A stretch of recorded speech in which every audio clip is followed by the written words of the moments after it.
Okay. We're gonna try it again. It says you're live. Okay, are we actually live this time? Checking, waiting. Somebody say something in the chat. Are we live? Oh, I think it worked for me. Yeah, I can see that we're live. Okay, sweet. Okay. All right, awesome. Oh my gosh. All right. Huzzah! We did it. I'm so sorry about that, guys. I've never seen it do that before. That's new. That's all new to me. Everyone, again, sorry. Thanks for waiting. Here at Team Ningen Gaming, we envision a world where the vast majority of people can put a face and a name to the products they buy, feel an emotional connection to the things that they own, and realize the amazing impact they have on lives around the world. Specifically at Team Ningen Gaming, we do that by listen to me, this, by bringing together, uniting gamers and small developers so that together we can do big things and be a little closer for it. Today, I'm Matt, this is Faith, my co-host. We have Gabriel, Dana, Torcado, and Droqen with us. Hello.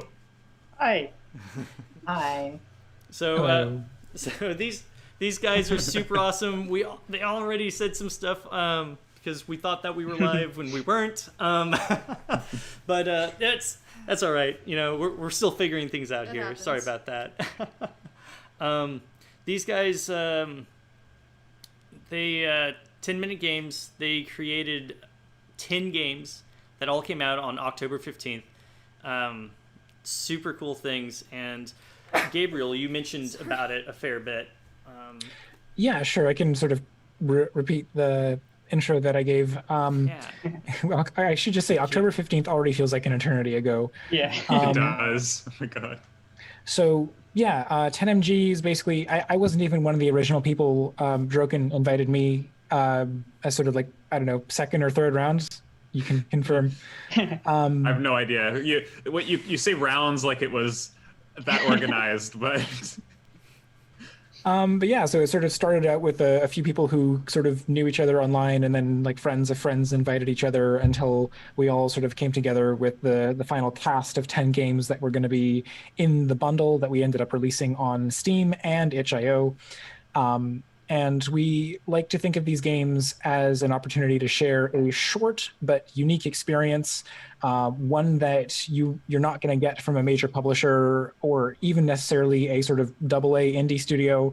You know, most of the developers behind 10MG are one or two people, and yeah, we're just sharing these like short, unique experiences that I likened to roughly the value of a movie ticket in terms of, you know, for $10 you get 100 minutes worth of content, and even better, each one of those little bites is so unique, and I think Dana and Droqen have more to say on that.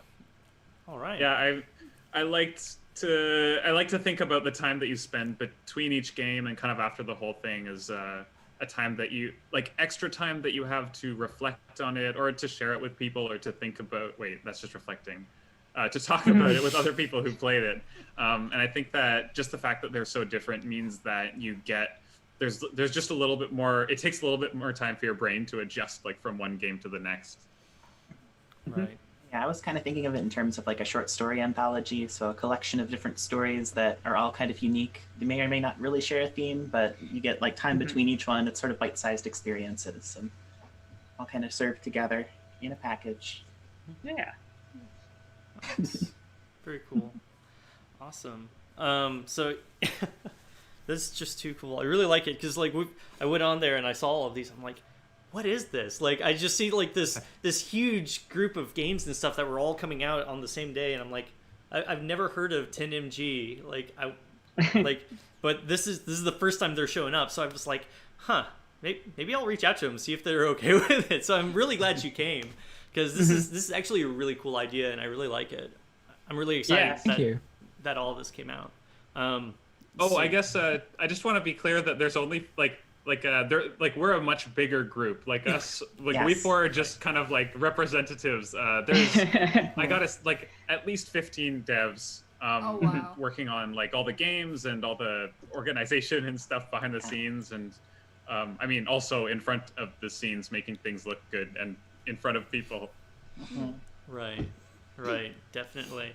Yeah, that's really cool. And if they ever want to show up for, showing their face on live stream afterwards too, like we're okay with if they want to show up and talk about themselves, say, wow, that was kind of cool, I'd like to do that. We're okay with them. Yeah, we'll pass it on. Awesome, thanks. No problem. All right, so if you want, we'll get into the main questions. Sure. I'll start off. So Gabriel, tell us your life story. We want to hear all about you. Sure. Well, keeping it relevant to this field of game development, let's see. I know that like some of the follow questions you have kind of get into a bit of the like history of like, with the first game that really clicked with you and all that. It's all sort of tied together. Basically, I've been making games for about 17 years. And ever since Game Maker version 5, for if that means anything to anyone. And I got to start out as a camp counselor, teaching kids how to make games, also with Game Maker and some Lego robots and stop motion animation. And I did that for about 9 years, just over the summers. It was a summer job when I was a student. Yeah. And now I've sort of transitioned to full-time game development contract work, as well as ventures like 10MG when my schedule permits. Right. Cool. And yeah, like I thought I mentioned it, I might not have. We are okay with you getting as personal or not personal as you want. Family friendly, as close as we can get it. But if there's anything you want to say, feel free to about you. We're okay with that.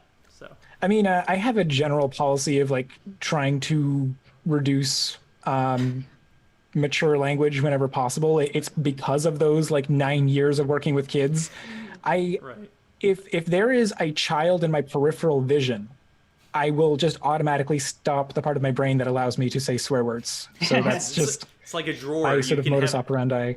Where you have it open or you have it closed with your vocabulary, right? Totally. Like people get the general impression of me that I don't swear, and it's like, as my girlfriend and my mom can attest, I swear all the time, but I don't swear often in polite company.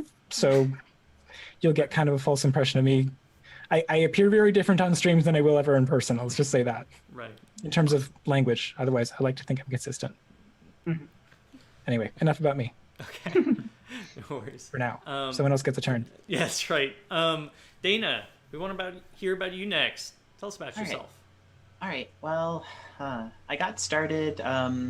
Actually, I can kind of get into this in game development too, but like, I grew up, I was born in Detroit, and I grew up in sort of a trailer park community where there were a lot of kids around my age, like tons and tons of children, all within like easy walking distance. So, but we didn't really have consoles and stuff growing up. I got to like borrow them from a lot of my friends, which was pretty nice. Yeah. DOS games and stuff like that. And I got started pretty early on as far as games as an interest. I don't think I have any good stories specifically about anything punchy or fun to share.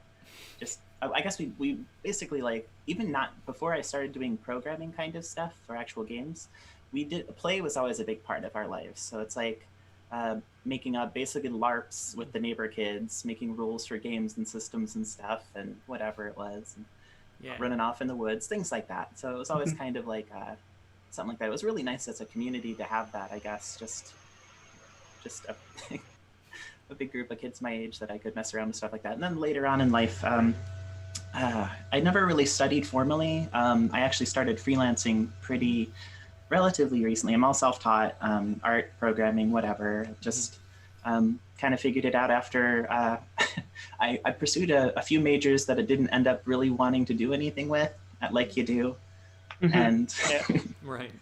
And then kind of pivoted later in life into doing contract game development and a lot of game jams. That's mostly what I've done prior to this, is a lot of game jams. So like intense crunch over a weekend or something. And then I got invited in by a friend of a friend of a friend as like 3 tiers removed. So I'm one of those peripheral ones that got dragged in.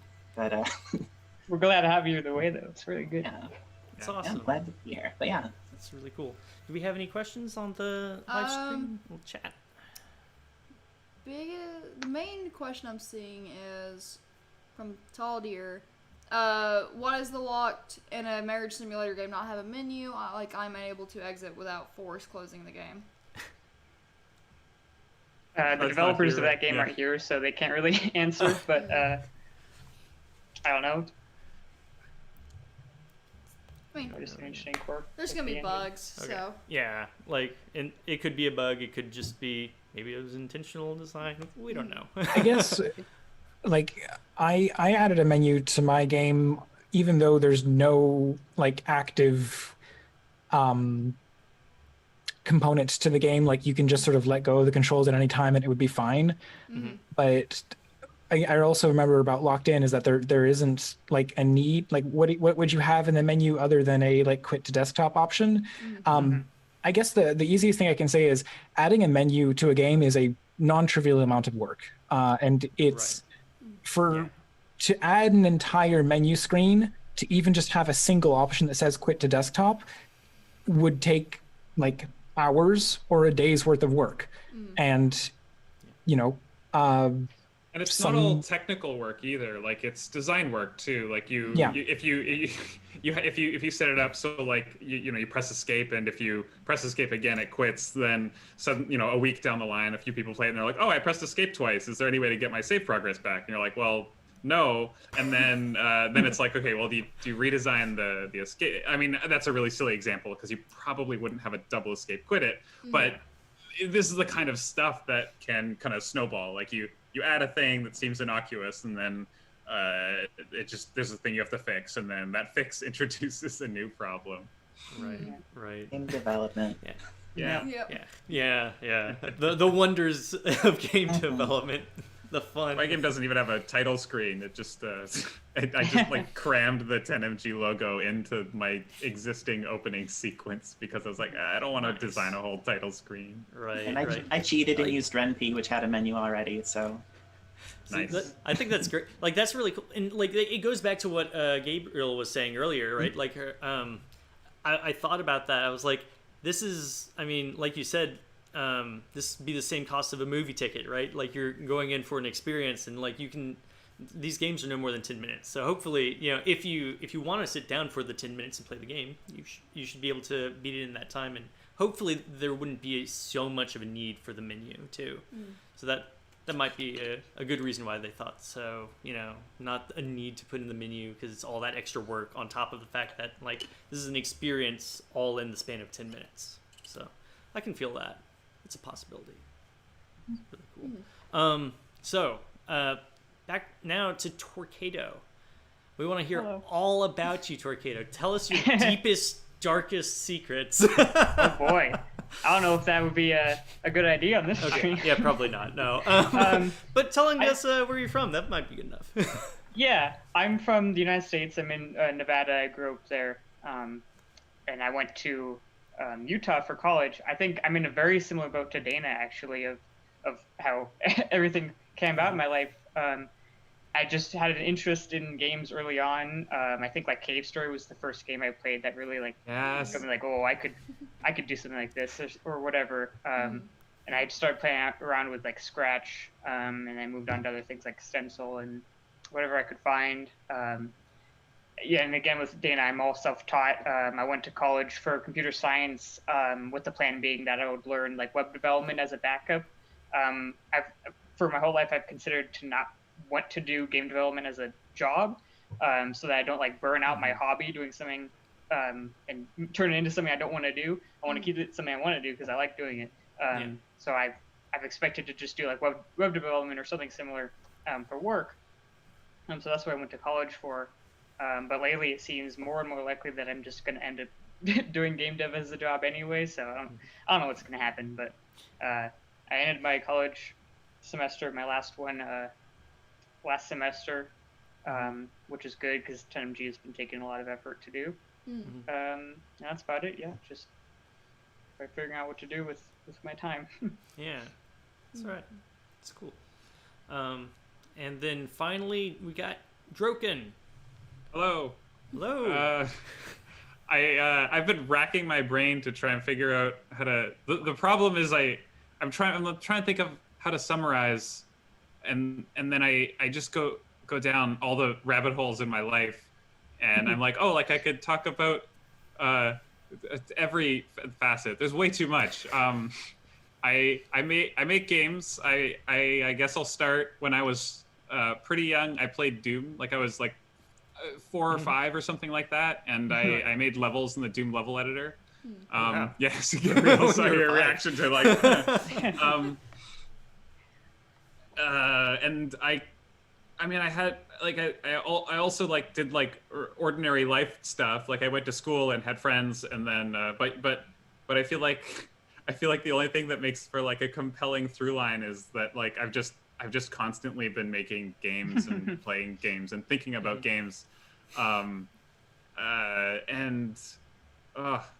don't know. I guess I released like a game that got kind of big, and I went to multiple GDCs, and it was weird. Like I feel like I got into like a very weird mindset from spending like multiple like GDCs and years of people saying like, hey, your game's really good, therefore you're smart and amazing, and I let that get to my head kind of. I don't really know how to describe it except for by saying that, but it kind of like crippled my ability to make new things, and like my confidence was weird. Like it had shifted from like I'm just gonna make like all this cool stuff that I really like to make, and it shifted over to like, you know, I'm making all you know, I should be able to make more stuff that people are gonna like as much as this because I've done it once.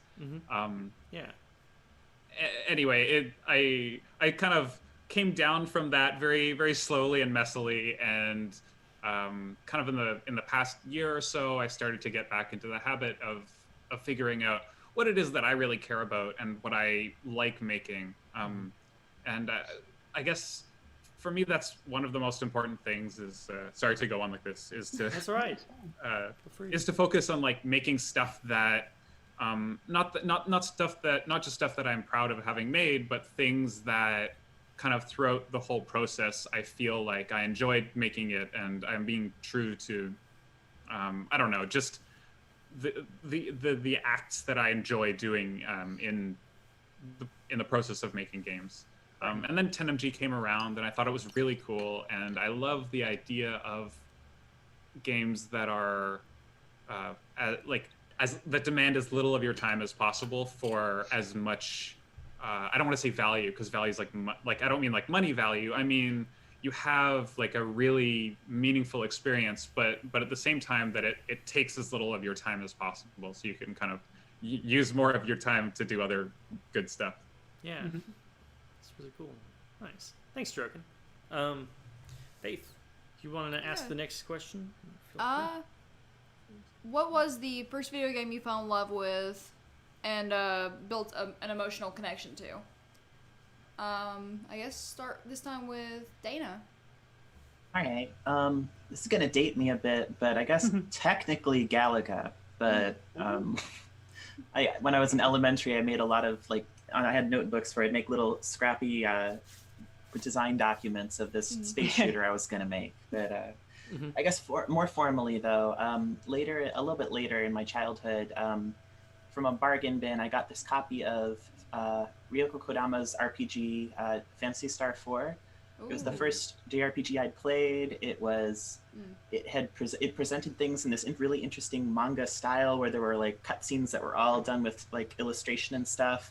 It had this brilliant story about like climate change and post-apocalypse like recovery and all that stuff, and it blended science fiction and fantasy in a really neat way. And it was like all of the genres I really liked in books wrapped together into this whole package that I'd never really heard of before. Nobody I knew had played it, and I just kind of found it one day digging through a bargain bin. And I really it really inspired me to try to get into storytelling through games. And I guess more specifically, the mechanics of the game itself told the story in a way that I found really interesting. Like normally in a JRPG, you've got combat, you fight monsters, but this characterized the characters through how they behaved in combat. So like the scrawny professor character got killed very easily, And as everybody else got better at fighting, he got worse and worse. And you kind of got the feeling like he was not very well cut out for this life as you were playing the game. And then he quits the party. And it kind of pairs the story as it's telling the narrative with the mechanics of the game itself in this really interesting way. And that always fascinated me. And so I got really excited about game development around then, and like how to work mechanics and story together in this really unique way that I really hadn't seen in any other medium before. So I guess that would probably be my first emotional connection or big video game kind of moment. Okay. That's super awesome. That actually reminds me of when you said telling the story through the game mechanics themselves. How many of you actually played A Tale of Two Brothers? I haven't. You have. Dana has. She knows exactly what I'm talking about. I don't want to say too much on stream, but don't spoil it. It's such a good game, and they had completely like changed how I didn't realize how good storytelling could be through just the mechanics of the game in itself.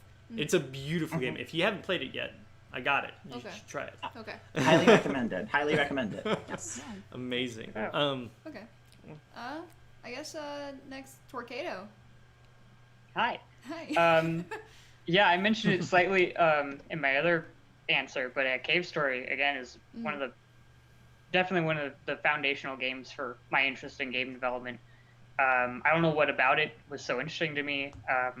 I think it was just like a perfect experience, I guess. Like, there's definitely flaws in the game, but it was just from start to end just very interesting all the way, and there were very interesting moments. I don't know how much I want to spoil, but there's things with like certain guns that allow you to get to certain places.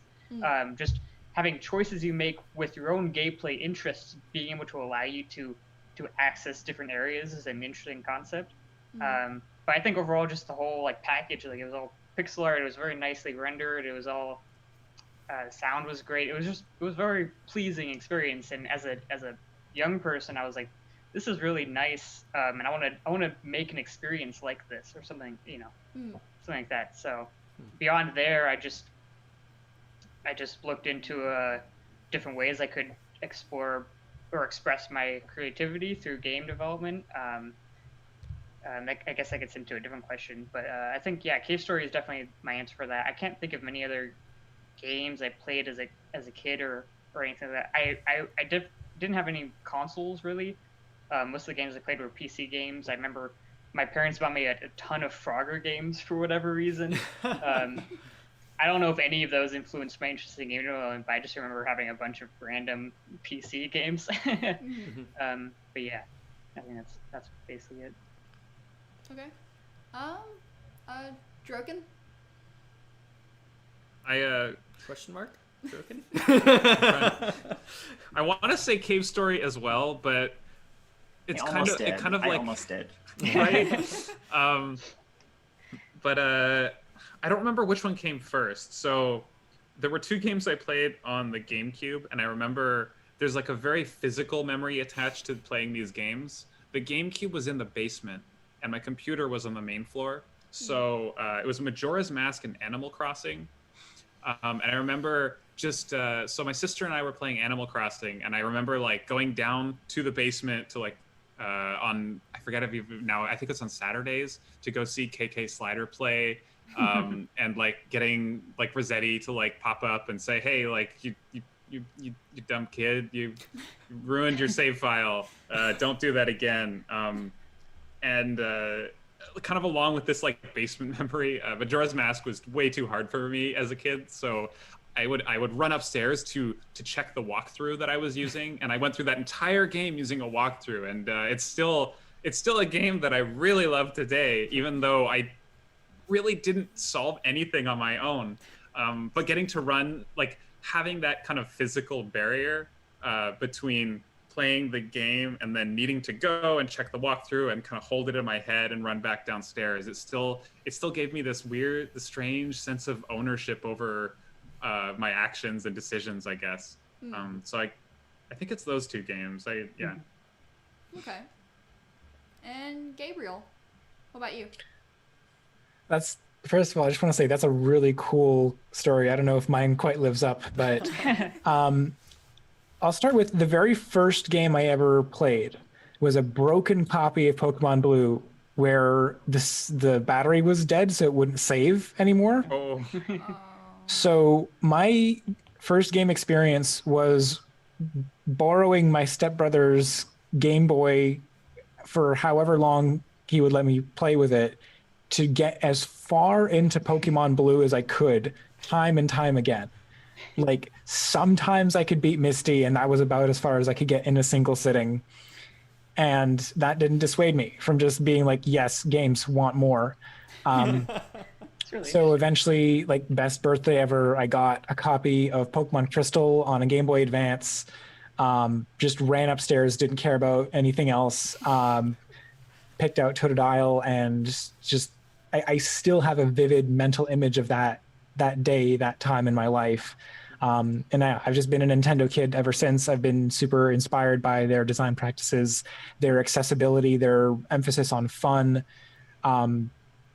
And yeah, it's been a huge inspiration to the games that I make. That's Okay. so cool. Yeah. That's a great story. I don't know what you're talking Yeah. about. yeah, that's amazing. Yeah, I like that. It's too cool. Awesome. So we got through that. That's it. All right. What about game development drew you in? Torcado. Good question. I don't know. I think, as time goes on, I think my idea of why I enjoy game development becomes more clear. I think from the beginning, it was mostly just like an interest. I could have picked anything and just happened to land on that. But I think like I really enjoy creating experiences that people can experience, and also the situation in which I make an experience and then someone else plays it in a completely different way that I didn't expect. It's really interesting having that interaction. But overall, just mostly those experiences, and also being able to create something that you can interact with. Outside of like games, I do random like web toys, and it's like weird like programming art, but I always make them able to be interacted with in some way, because that's just the most interesting thing to me. I mean, you have this device and you can like use your mouse and touch things, or have a finger and touch things, and it's just so interesting to be able to interact with something that someone else made in any way, and see changes and have an emotional response or anything like that, which the very fundamental pieces of game development. But I think it's really interesting in that way. And then also just being able to like improve my art and think of new ways to improve my storytelling, or ways to create levels or any of that stuff. It's a lot of like self-improvement is a big part of it too. Being able to see what I can do, and looking at what others are doing and seeing what parts I can take ideas from, and stuff like that. That's awesome. So, got it. So I'm hearing you're getting satisfaction out of the typical stuff, right? Getting to create something that other people can enjoy. I'm hearing that you get to have worthy rivals, that other people are making these amazing games. How can I make awesome games like that? How can I better myself? Definitely. So it's self-betterment as well. Like, sounds like you get a lot out of it. That's really cool. Yeah. Nice. All right. Droqen, you next, bud. I like. I mean, I guess what initially drew me into it was I liked playing things myself. I remember when I was a kid, there were lots of games that I wanted to play, but there was no one to play them with me. And so it's not like I intentionally went out, like I wasn't trying to recreate those things so I could play them with myself, but I remember playing a lot of like Worms just with myself. I just played like both teams. And like, I don't know, I feel like game making started kind of as an extension of game playing. Especially with things that I could make levels for. Like, I mean, I made levels in Doom, but I remember making levels in N, which is like a little platformer.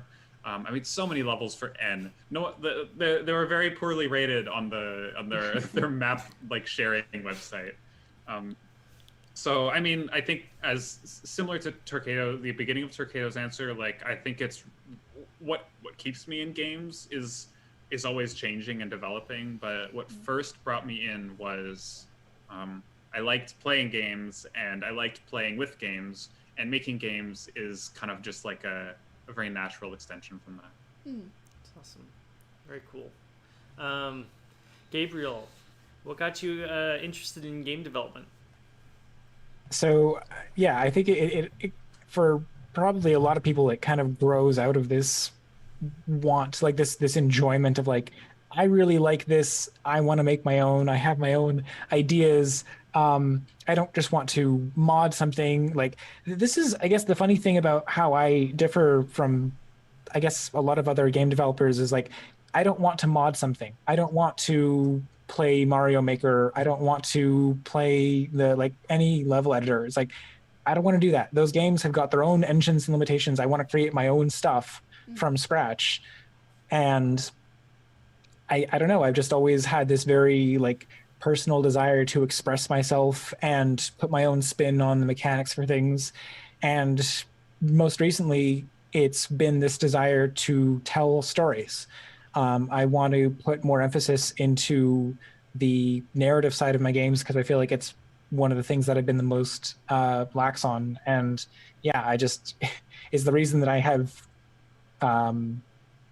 been making games recently, like the one that I submitted to 10MG, is just this desire to try and creative expression. Okay, makes sense. Cool. Did we have a question or something? No, comment, the playing with games part really resonates. It's a totally different experience than playing a game for the game's sake.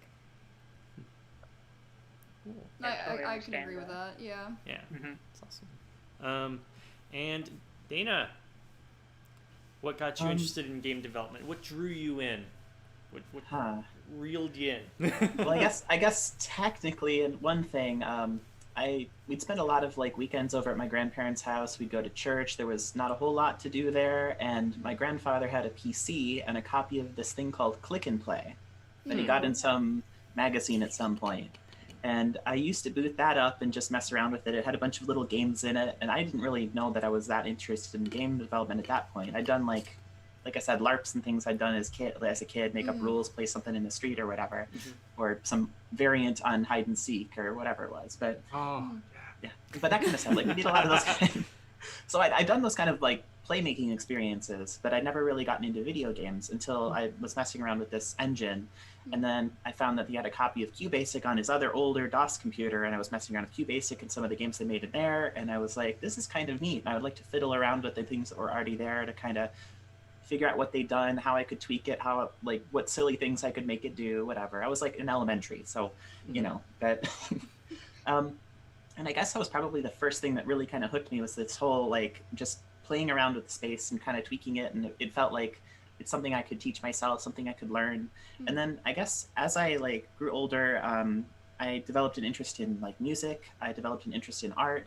And as I got back into game development, probably in my late teens, through RPG Maker and stuff like that, I found it was a really interesting way to combine a lot of my interests into one thing, so that I could do little doodles and little sprites. I could write little MIDI songs. I could, things like that. And I could tell stories, and it combined a lot of interests I'd had all my life into one coherent medium where I could kind of blend them together to create one coherent experience altogether. So I guess that was like the fact that it's very multidisciplinary, and and it's just it's interesting in that way, I guess. So as far as making games themselves, it's the multidisciplinary nature of it and the whole crafting of an experience kind of thing. Awesome. Cool. Thanks, Dana. Let's see. All right. Okay. Oh well, that's not going to work, is it? We kind of covered that already. Like, how did the publishing kind of like overarching thing kind of come about? So let's do. Guess that one. Yeah, sure. Okay. Go ahead. Okay. Yeah. So. Actually, I have one more question before we start that, because we went over like everything up to the point where you all kind of got together and started working on things. So I've done this whenever we have groups. I wanted to ask. So I'll start off with Droqen this time. What did you think of everybody else that's in this group right now when you first met them? When I first met them, so I met Gabriel a really long time ago, right? I'm trying to remember when. Oh my god. I was like 18 or 19, so that would have been almost 10 years ago. Oh Wow. Probably closer to 8 or 9 years. Right. Back when it was still Bento Miso, not even Gamma yeah. Space. I don't even know. That's so far back. I just remember hanging out with you at what used to be Bento Miso, but is now Gamma Space. But back then was Bento. Let's see. Which game of yours did I play first? Was it Cliff, or was it? Did I play Zarnok? Neither. I didn't make Cliff until sometime after I was there. You might have played a really early version of Orbit, or possibly. Wow, I'm not even sure. Remember. Yeah, I remember that playing that version of Orbit. I don't. It could have been Zarnok Fortress. I don't know if I actually played Zarnok Fortress with in your presence, I guess is the way to put it. But I definitely remember playing Orbit on, was it on a tablet or a computer? It would have been a tablet because it was on mobile before I brought it to Steam. So I got it right. I remembered it was on mobile. Yeah. Sorry, I don't even remember what I thought of it. I'm just thinking about like these, like I'm enjoying being able to remember playing this little game. It was like you built some things. It was like a little bit like tower defense-y kind of. Like you didn't do like a lot of active stuff. You were just spending currency and building stuff. I like that. You're having the memories of games that you're associating with Gabriel. it's kind of combined into one, and now you're both making games together. Yeah. Too funny. I promise you'll get to ask the last questions. So I'm gonna keep going. Right. What do you think about these other two though? You didn't mention them yet. But are you hiding so, something, droqen? Like, do you have something mean to say? I'm just going forward through time here. Okay. I don't actually know when I met you, Torcado. I remember seeing you around on Twitter and having opinions about your art style, namely that it's good. Oh, thank you. No, it's really good. And then we just kind of like met on 10MG, and I was kind of like, oh, like I guess I can talk to this cool person now. Then we talked, and now we know each other. Yeah, it was really funny actually because I was talking about you relating to Starseed Pilgrim with a friend before 10MG even started. It was like a week before the 10MG even started. It was just an interesting coincidence I talked about it. And I think actually I saw recently that you had commented on my old TIG source forum for Ghostbird. Oh. I don't even know if you would remember that, but I just recently saw that my latest post on that thread was from you, and I was just like, how did that happen? Which thread is it? It's for Ghostbird, which is the one. Oh yeah. The crazy tile set. I hear the keyboard typing. Yeah, sorry, I'm like going down memory lane. Oh, it's me from 2017. That's awesome. Amazing. And then Dana, I don't know if we've met like a whole bunch. I remember, because you and Freya entered 10MG kind of like at the last moment, and I just remember the both of you coming at it with like the best like can-do attitude. We were like, hey, we need a 10th game, we need it now, and you two kind of rolled in, and we're just like, we're on it. I didn't sleep for 2 weeks. Well, I hope you've enjoyed sleeping now. A little bit, yeah. It's been nice. Well, okay, so also I recently went to your, I think a couple of days ago I went to your itch page, because you mentioned that like there wasn't as much itch traffic just because there was no way to do like all the multiple crediting stuff. Yeah. And I really like, I forget what it's called now, the Gremlin game with like the water powered stuff. Yeah. It's so good. It's amazing. I don't know how you manage that in Bitsy, but it looks really good, and like the story's really fun. I didn't actually finish it, and now I might not be able to because it doesn't save, but it was really good. I'm making a full version that's actually a big series that I'm going to do an episode soon. Not to plug myself really quick, but... No, feel free. No, I'll plug you. Okay. We'll even mention it at the end of stream, too. We'll get everybody to go on your social media or whatever. And Too funny. Droqen, thank you. Gabriel, I want to hear. What are the terrible things you thought about all these guys? Well, Wonderful things, I mean. My answer is going to be really similar to Droqen because as he mentioned, like we met in person, something like 8 or 9 years ago. What Droqen might not remember as much is all the chocolate I've given him over the years, which I feel like I remember slowly the won him over. chocolate. I do remember the chocolate. Now he remembers the chocolate. My family gives me tons of chocolate that I do not get through in good time, so I bring it to Gamma Space and I share it with everybody. And Droqen, I could always count on him saying like, "Oh, yes, I'll have one, please."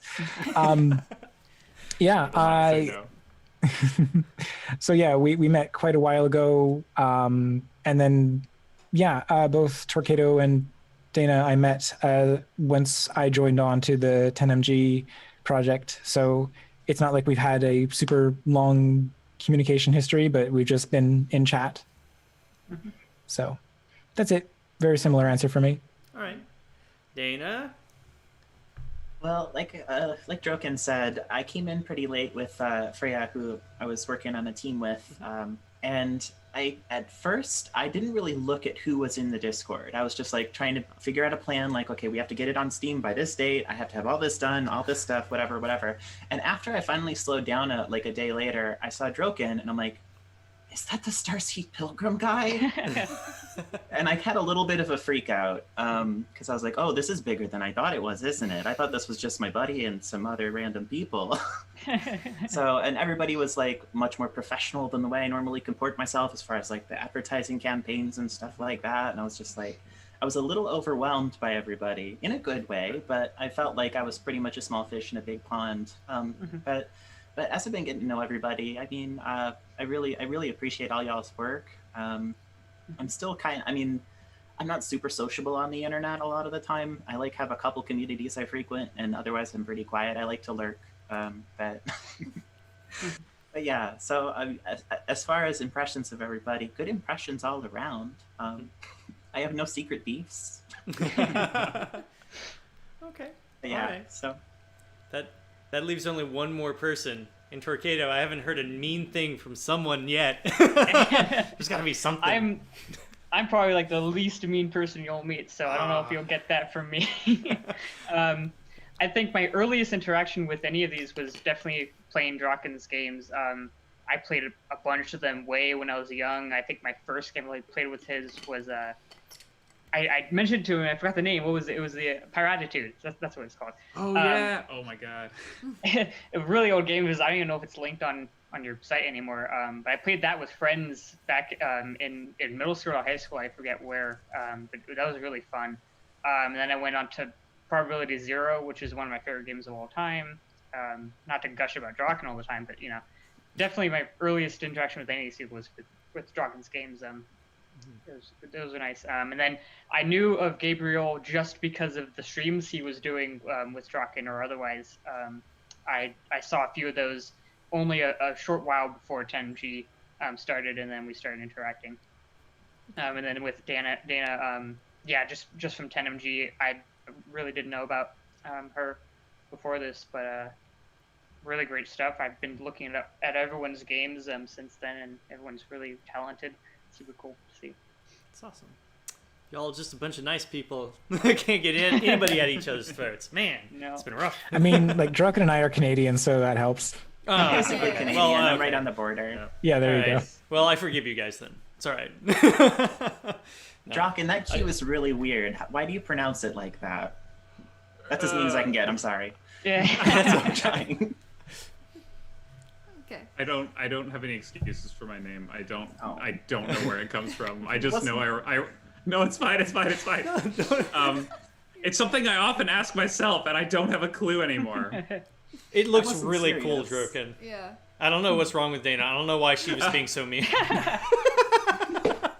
I see. You're playing the role of the heel. It's all right. I'm sorry. Okay, we'll move on.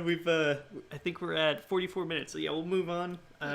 Faith, what have Okay. you got for us? Then, last question is for each of you individually, since you all have different games. What was the most difficult things you've had to overcome in making your games? So, and then I guess we'll go back to Gabriel. Oh, yeah, okay, sure. So, when I went to make Stroke, I guess like this is kind of a weird answer. Like I just want to check because I know you had the questions about like the graphics and the programming. Are we gonna get to those later or Yeah. yes, no? Yeah, Yeah, that'll be we- while we're we- playing okay. them. Cool. Okay, so I'll save my answer for that. But like overall, as I described, my schedule now is largely taken up by contract work. I have one long-term contract that takes me 4 out of 5 days of the week, and then I have a second contract that I'm also trying to juggle on top of that. So just trying to schedule my time to make sure that I can, finish the project and to meet all the deadlines. I've got mad love for spreadsheets and automation, which is why I feel like I was able to get things done on time. So yeah, it was just a logistical challenge, but I wouldn't have said yes if I didn't think I could get something done in time. And yeah, that was it for me. Okay. Okay. Yeah. Dana? So most difficult thing to overcome in making the game. Well, thankfully my contract work actually, like my last big contract ended right before 10MG and I got brought in, so I was able to commit all my time to it, which was nice. But I would say as far as like difficulty, the time constraint was a big part of it. Like I said, I pulled, I think a couple 48-hour all-nighters trying to make things work on Steam because I'd never sold on the Steam marketplace before and trying to figure out all that stuff. I'm sure we probably all have some stories about getting onto Steam's marketplace at this point, but that stuff was a lot to kind of figure out in a day because we only had 1 day to get it before there was a 30-day wait period and all this other stuff. So I'd say the time crunch was a big part. And then, systemically just, I guess I was working in a new engine I'd never used before. I was learning a new programming language. I was learning Steam as a marketplace and also a lot of, so it was kind of a lot of stressy stuff like that would probably be most difficult thing to overcome, but I tried to manage my time as best I could and drink a lot of coffee, and I came through the other side, so I made it. Yeah. Okay, and Torcado? Yeah, I think at least these other people have mentioned, difficulties surrounding the game. I want to pick an answer with the game specifically. Yeah. I think the most difficult part for me, at least, and maybe other people share the sentiment, was trying to make an experience that lasted approximately 10 minutes for all types of players.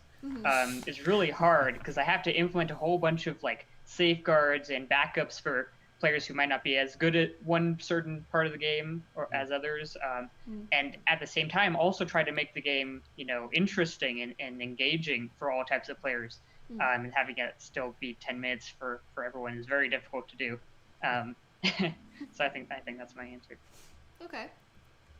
And droqen? Hello. Yeah. Sorry, I was just waiting. I was like, I gotta be prompted. This is the second time in a row. Droqen? Question, are you there? Still here. Oh.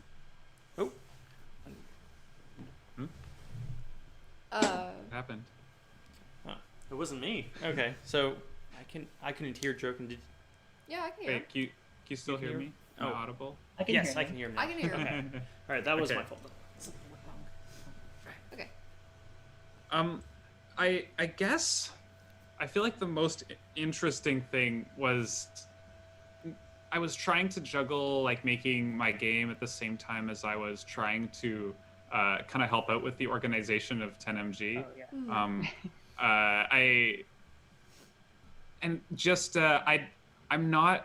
I'm not a very organized person, so I can barely organize myself.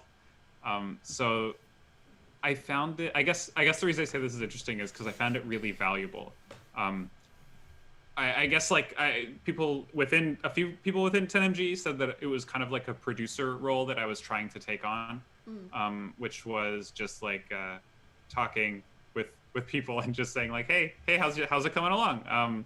Is it going to be done in time? Like, here's some deadlines, and kind of having that like bird's eye perspective was extremely new to me, and I had to learn it really fast. And I feel like it was just, I already said valuable, but I feel like I learned a lot from trying to do that. Like, learning stuff that I can now apply to myself into the future, which was really I appreciate that experience very much.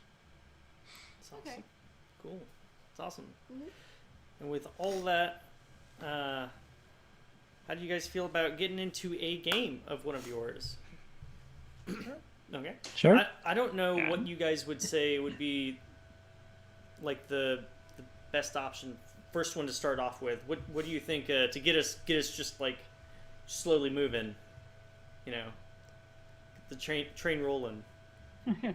I don't know. Are you asking us what the best game is in the collection? No.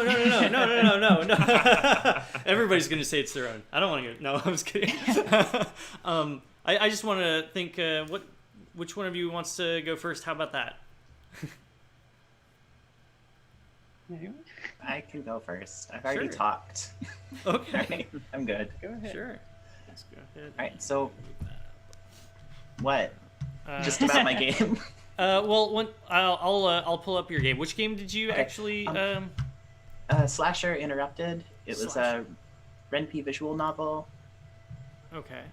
One of two visual novels, I think, right? Okay. I think there's just I mean, technically, mine is also a visual novel, but not controlled like one. Mm-hmm. All games are visual novels. Mhm. Yeah. That's gonna be closed. Close that. And I'm gonna go ahead and get it switched to the game mode. Which Oh, we're playing it. yeah. Did you download the latest version? Because I did actually sneakily push a patch where I redid all of the animations in it onto itch. Is it version 1.1 on itch?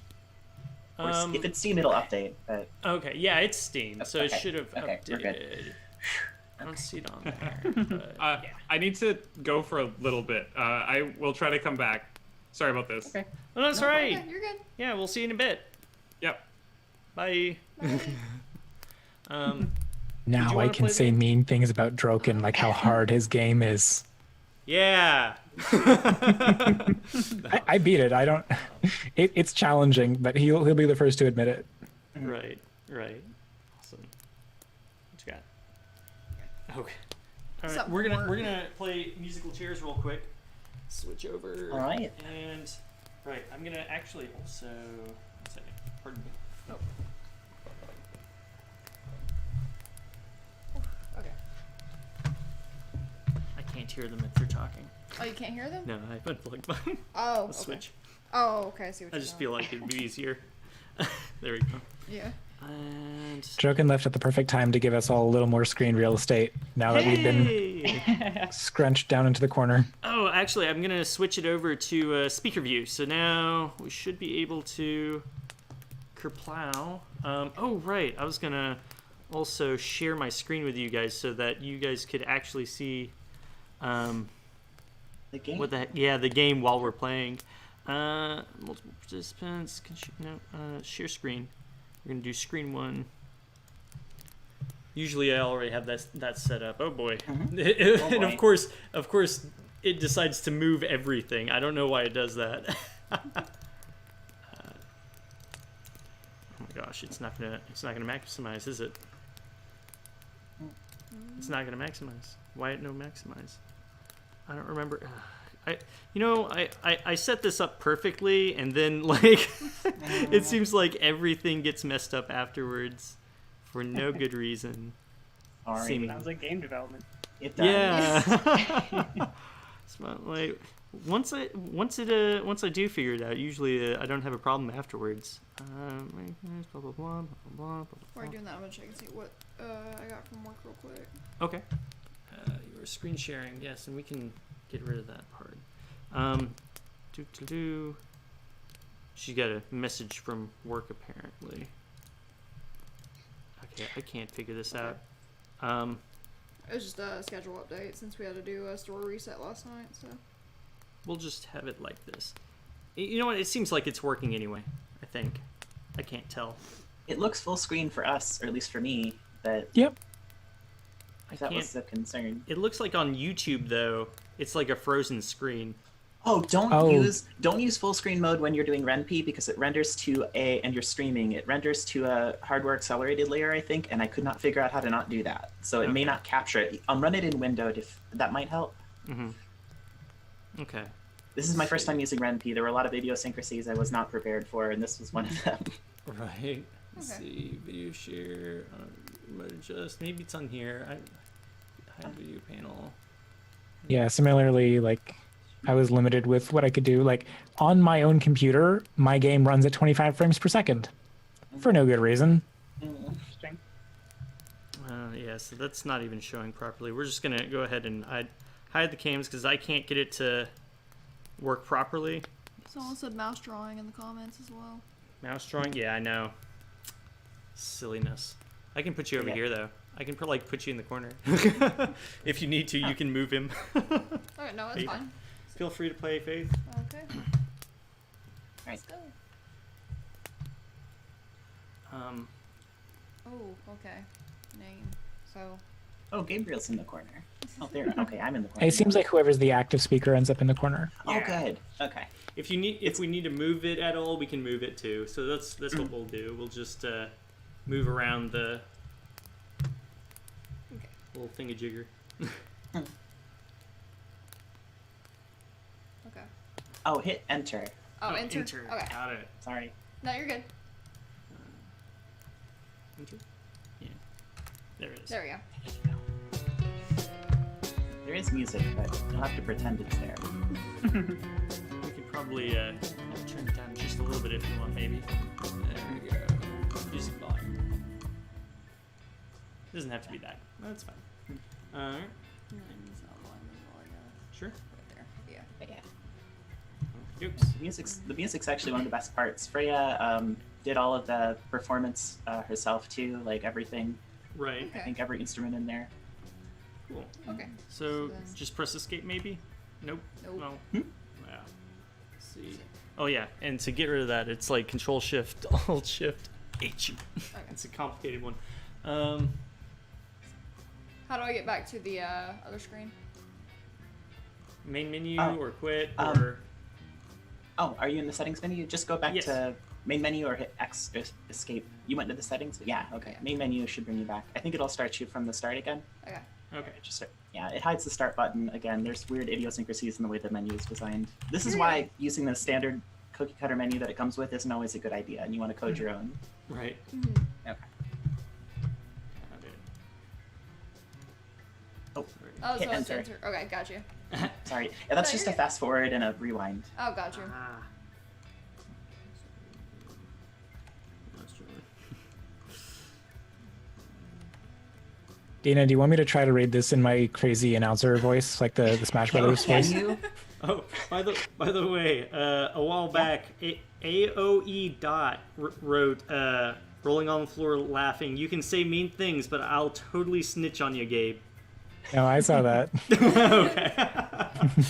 Okay. Anyway, With the host's permission, I will read this in my dramatic voice. Okay. I'll be right back. I'm not necessarily going to do all the voices, but I'll at least do the. Well, let's see narrator. how this goes. Okay. Well, if it's terrible, we can change it. Don't feel pressured. Everything feels smothered in darkness, just the faintest glow from the moon lighting up the edges of shapes. Streetlights flicker as you fail as you walk. The sound of your footsteps echoes in the silence. Your phone struggles to cling on to life as you use it to light your way, but as you reach the end of the road, the battery gives out. It takes a moment for your eyes to adjust. Swaying on your feet, hesitating before soldiering on, you see something out of the corner of your eye. You know what? All the voices are female. I don't It's all know if it's good. good. For me to- The narrator, the intro narration was good. Okay.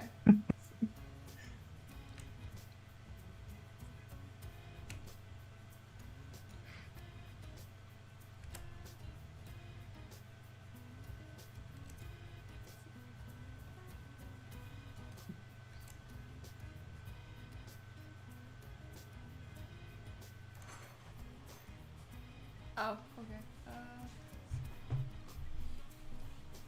Someday I'll be able to pay for a voice actor to read everything. So, sorry about that, guys. I had to go to the potty. Right. Should I read some of it? Are we... Do you want to do reading? That'd be. Sure. I'm down for that. Okay, so you see something out the corner of your eye. Whatever it is, you can't make it out before it disappears. Squinting at the darkness, you make your way down to the street to the house. The wind winds through the trees, sorry. I'm reading this from like pretty far away. You're Plaintive fine. and warning, sending a chill up your spine. When you reach the gate, the outdoor light triggers and illuminates the garden. Disappearing behind a tree, you see a kitty. Ha ha ha. What? It's not gonna be a cat. Well, what do you think it is? If it were me, it'd be like an old Halloween decoration that makes you jump. That's so lame. You're both lame. Clearly, this is a horror story. All right, so tell me about this. This is basically a group of kids that are hanging out telling horror stories, right? Yeah, this is actually part of a bigger series of stories. Freya made made a Twine game that precedes this. This is sort of a guidance story or a side story to that. But they're just on a road trip out to see the Perseids, and they're having a night at a campsite, and they're telling stories. And the one on the left, Emily, is trying to tell a story, and the other three are basically telling her how to do her job. Okay, awesome. Sounds good. She's going to say a wicked blade flashes in the dark or something. ...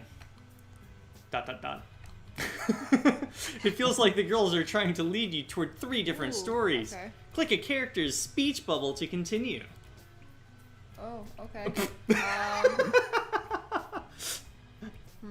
You can roll the mouse wheel up if you want to see what they said about it, but you can see what they were suggesting. But you got to remember it, though. Yeah. Aren't you listening, Faith? What a Yeah. riveting tale. Since I mean, it what is- these girls have to say is riveting. Can't you since it's spoopy season, I'll go Spoopy. with Let's go spoopy. with scary. A wicked blade flashes in the dark. Nice. The glimmer of metal sets your heart beating, and you freeze on the spot as the knife disappears out of sight. When you can bring yourself to take more steps into the garden, there's nothing to be seen behind the tree. Shapes move in the corners of your vision, and you look around frantically for whatever lurks in the shadows. You shout at the darkness, challenging whoever's there to show themselves. The only reply is the wind brushing through the trees, and the faintest hint of a laugh. The laughter seems to come from different directions, and you feel small and vulnerable, stood there in the garden. Clutching your dead phone to your chest. You try and make out anything in the hedges. The laughter stops, and you can't see anything but the trees and bushes. The feeling of being watched and taunted sends you a shiver up your spine. You don't waste any time heading indoors. Hopefully, it'll feel safer inside. Familiar, warm, lockable doors. With the last quick check over your shoulder, you open the front door and let yourself in. The door closes with a creak. Oh, come on. Our door doesn't creak.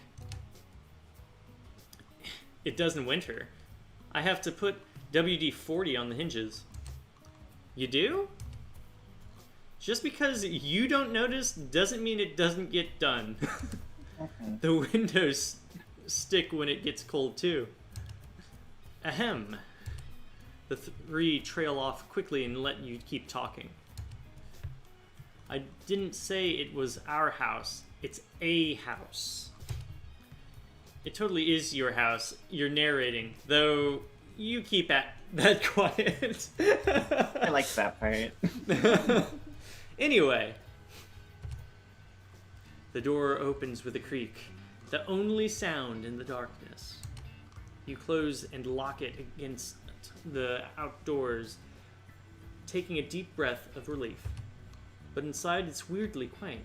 You call out, "Hello?" and nobody responds. Dana, tell me, what was the most difficult thing so far? Like, making this game, you had a lot of graphical challenges, I presume, probably mini challenges. Tell us about that. Do you want me to keep Well, on the graphical side of things, Ren'Py was, I'd done some work in Ren'Py before, just like prototypes and played around in it. I never made a game in it before though.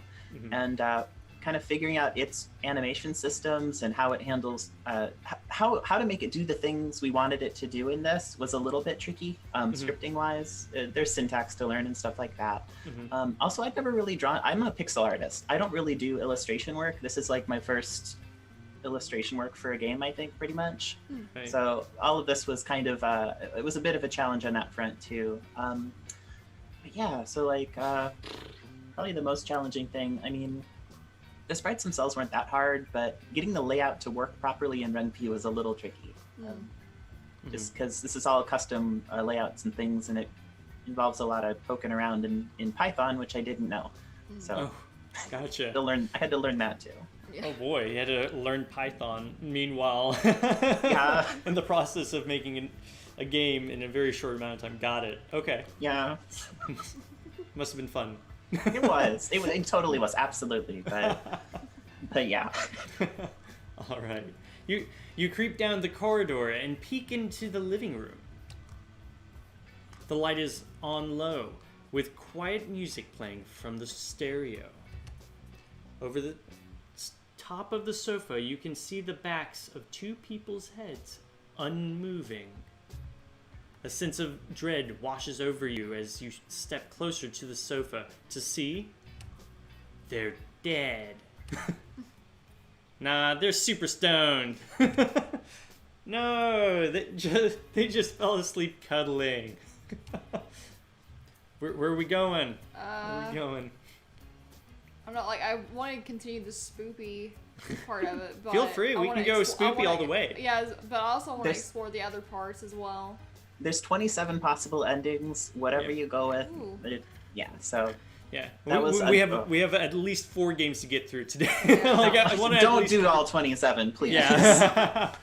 I went with the center this time. All right, so they're stoned. Got it. You look at Rosie and pick her idea to run with this time. As you get closer to check the bodies, one of them groans. You spot a bong sat on the floor next to the sofa, and you realize the two prone shapes on the sofa are Jake and Amy, too stoned to function.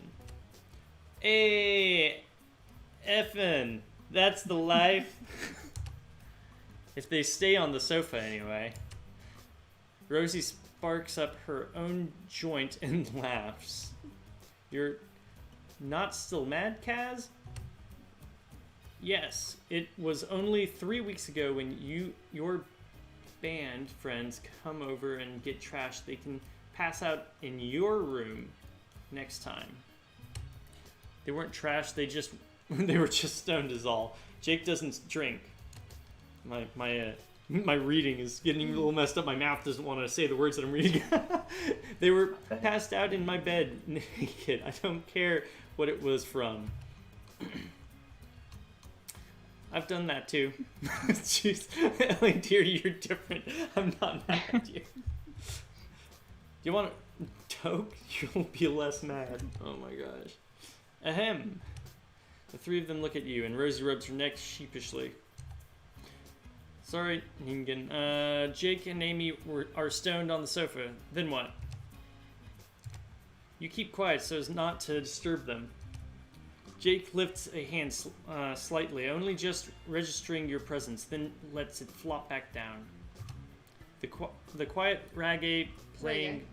Reggae, sorry. You're good. Playing only makes the room feel more still, like a film paused mid-scene. You think about turning the music off, but they're probably enjoying it, even if it's not to your taste. Ha. As you hesitate, you hear another noise behind you. Oh no.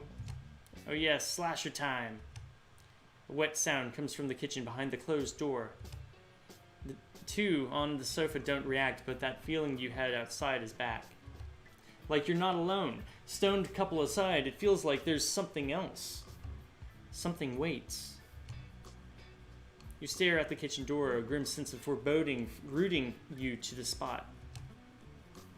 It feels inevitable that you have to open it. No, run away. Grab a weapon. Open the door. You take a few deep breaths to try and steel yourself. Looking around, all you can find for a weapon is an umbrella in the corner. You pick it up and weigh it in your hands. It's flimsy, but it's something. You creep closer to the door and press your ear against it for a moment to listen. It's silent on the other side of the door, sinisterly so. One hand on the handle, you glance back at the sofa and swallow. Whatever's in the kitchen, you're facing it on your own.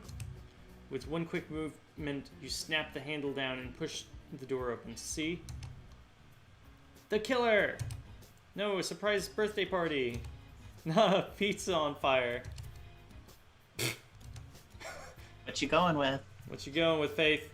Go with this. Oh, wow. Spreading the love to everyone. Faith Yeah. at the last minute, you chicken out from a different ending and go with Ellie's idea. As you open the door, there's a bang, and you close your eyes in shock. You raise the umbrella and feel something light patter against it. Letting your eyes open again, a shower of confetti falls on you. Rosie yells, "Surprise, it's your birthday!" Surprise, it's your birthday. It's my birthday, yay. So Jake and Amy are just sleeping through the party, huh? You hesitate for a moment, trying to retcon it in your head. They were just lulling you into a false sense of security. The two of them emerge behind you and say, "Happy birthday." Caroline rolls her eyes. "Happy birthday." Ellie smiles and does a little wiggle whilst sat on the blanket. "Is there a birthday cake?" Yeah, there's a strawberry top birthday cake for you. And you've got presents too. You look imploringly at Rosie and Kaz to help you out. "Hey, what have you got me?" Rosie holds out her half-smoked joint. "Here's your present, kiddo." Ellie doesn't miss a beat and takes it from her with a grin. "Yay, thank you, Rosie, you're so kind." "A surprise birthday? I'm so glad. It's not even my birthday for a week yet." Your shoulders sag as you reach the end of the story. In front of you, the campfire has dimmed a little whilst you narrated, and you nudge a log further in with your foot. All right, I think that's a good spot. We should probably stop it there because we've been going on for a while, and I kind of want to get to the other guys too. Totally. Yep.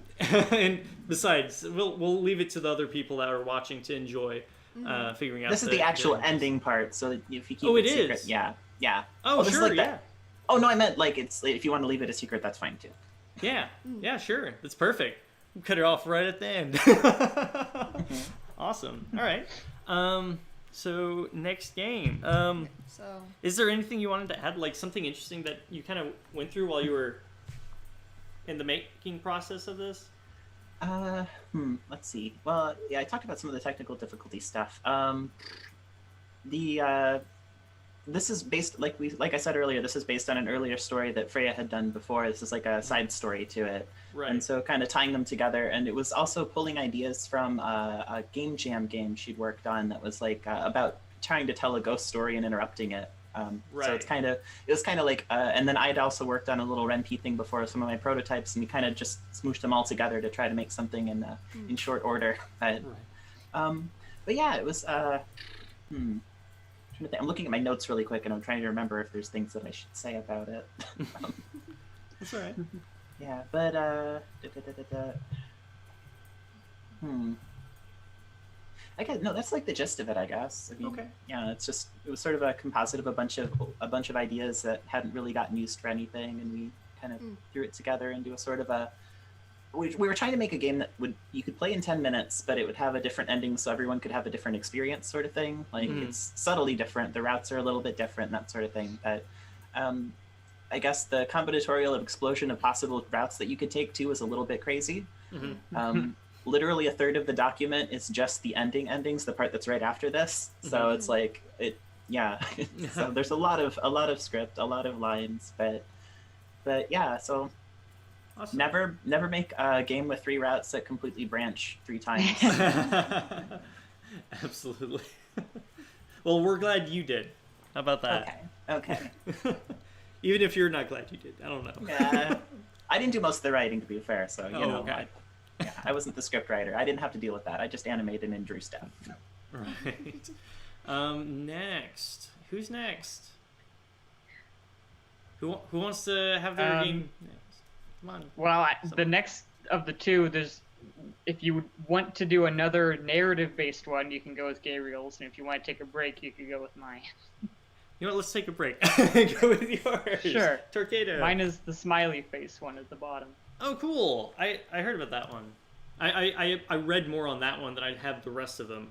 Interesting. I thought, oh, wow, that's kind of cool. Seems pretty neat. Yeah. Oh yeah, are any of the games controller compatible or no?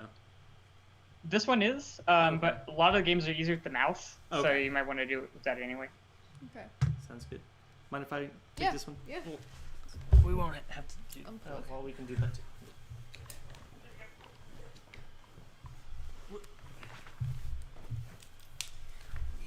Sorry, we're like switching the where our headphones are plugged in because Can you hear me? instead of crossing the wires. Yeah, thank you. There you go. It's awkward that way. All right, got a giant smiley face. Cool. All right. So I hear that this is pretty much a culmination of a lot of like older games, correct? Sure, yeah, basically. Nice. Some not necessarily older games, but definitely like, classic ideas or mechanics. I mean, that would be underselling it, I think so too. as you've no doubt already realized. Yeah, exactly. There's a lot of really neat things that are going on here.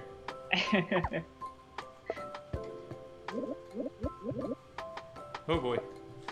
Guess we have to get as much of that up there as we can. I'm guessing. Oh no. Let's see if I can. Yeah! Got it. Very good. Torcado's game was one of the first that I had the opportunity to try out as part of 10MG, and it was absolutely delightful. Like, I think that's the best way I can describe it, is each time there's that little transition, I was like, oh my gosh, that's so cool. I'm Yeah, not entirely that's sure cool. how I don't know how I'm controlling this. Am I controlling this at all? Yeah, you control the other side. Oh, I'm controlling the other side. Oh, I didn't realize. I was like, which side am I controlling? Okay, well, I don't know. Is it? Oh, it's arrow keys. Okay, Yeah, good, you can do good. arrow keys. Got it.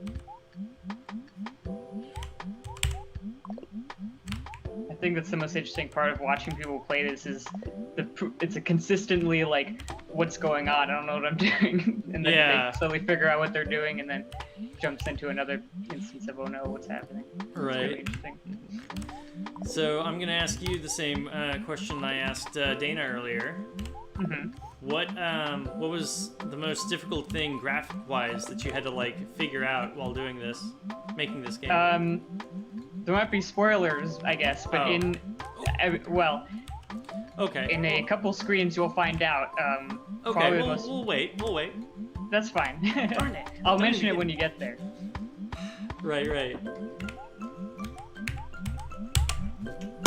What? What am I supposed to do? Give it to me. Tell me. Do I have to eat myself? There we go. Ah, okay, there it is. Very good. Okay, am I almost there? I don't know I if think you I might have. be. Nope, Oh, I need you're I off need another 2. one. Yeah. Off by 2. Got it. There we go. All right. Nicely done. Oh boy. Okay. Well, that ain't gonna be a line. Heck, I just realized I worked so hard at trying to make a full line. I realized I could have just let the snake go to the far side and I would have had most of it. Oh, I'm seeing what's going on. All right. Well. Oh no. You can get that one. No. Don't, ooh. Confounded. I've never been a Tetris person. I suck at Tetris. Well, I guess who's gonna be losing? Ooh, I got one. That's better than I did the first time I played. Oh no. Well, we did. Whoa. All right. Let's see, what were we doing? Yeah, so like I said, it's totally fine that you're bad at the game because It progresses the you game. wanted to lose. Yeah, it progresses the game. This it's for the best. I'm pretty sure that there we go. So what we're wanting is to get those disconnected, preferably, so that we can get it all the way. Wait, why is there an opening on this side? It's very strange. All right, so looks like those are combining. I'm not sure if those are supposed to be combining. There we go. Well, it's too late. That's already in there. Too late. All right, so that one. This is the goal. I'm trying to get them to be green. So, can I pick them up? I can pick them up. Oh, okay, You great. figured that out faster than most people did. All right.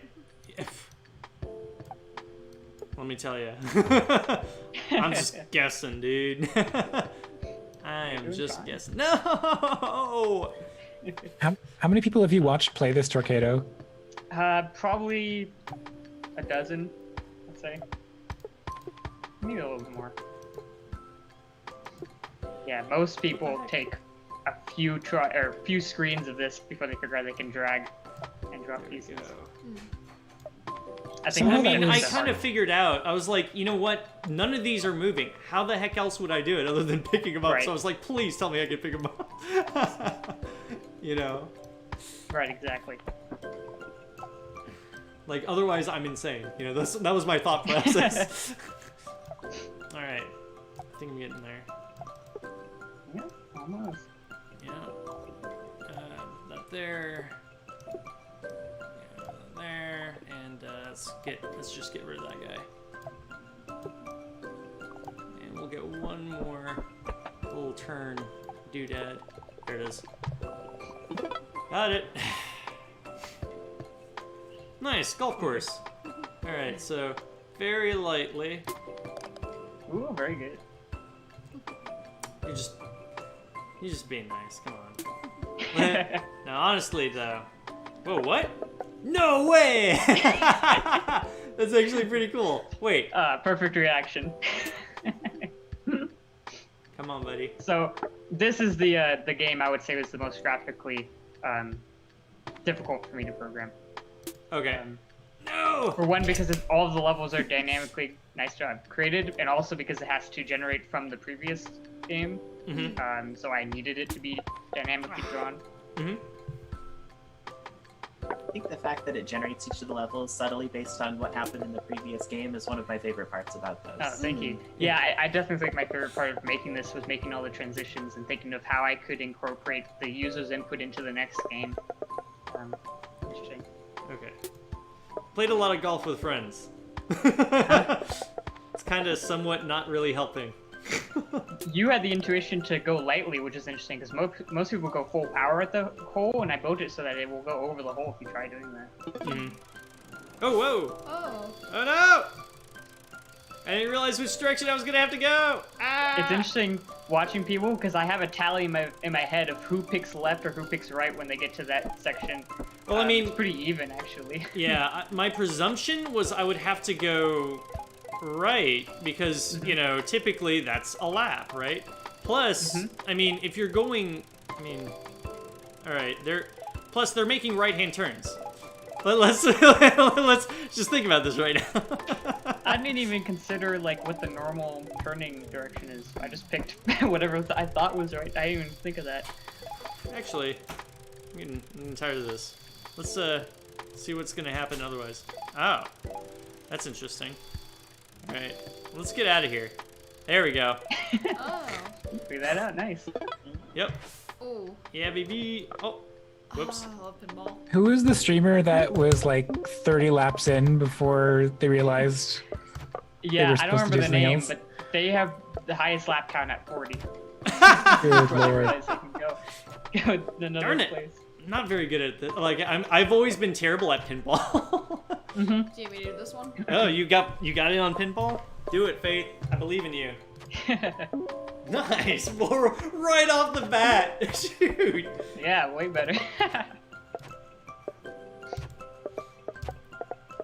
Like, I know I'm super, like, I'm usually pretty good with figuring out, like, puzzle mechanics and, like, kind of where people are going whenever it's something that may be a little more, like, you know, uncharted waters, let's say.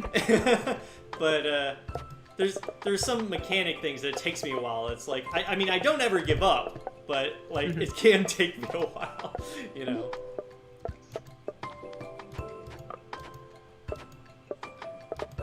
Interesting. I like this a lot. This has so far been like crazy cool. Thank you. I appreciate it. It was really fun making it. How many hours did you have? Because you shared part way through how many hours you'd put into it. How many hours were you up to by the end? At the end, it was around 350. Okay, yeah, I did see that post. Yeah, 300 was when I posted the post, and then I had to spend a bunch of time afterward doing like full screen support and stuff like that. Almost. Yeah! Way to go, Faith. Awesome. Okay. Oh, thank you. Yeah. So we're gonna go. Yeah, All right. pinball's my thing, so. Right. Nice. All right. So. All right. So far, I can only go by intuition. So I'm gonna say, I'm gonna try and like knock the whole thing off. I'm just presuming that that's what I'm supposed to do. But, so far it's kind of hard to tell. Ah!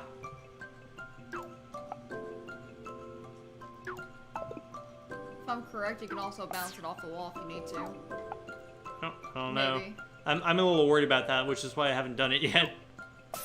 Whew! Close. Alright, so that's not it. So far I That was know good, that's... though. Yeah. Alright, so there's a blue there. I'm guessing that we're gonna have to go with the stars. So... Maybe.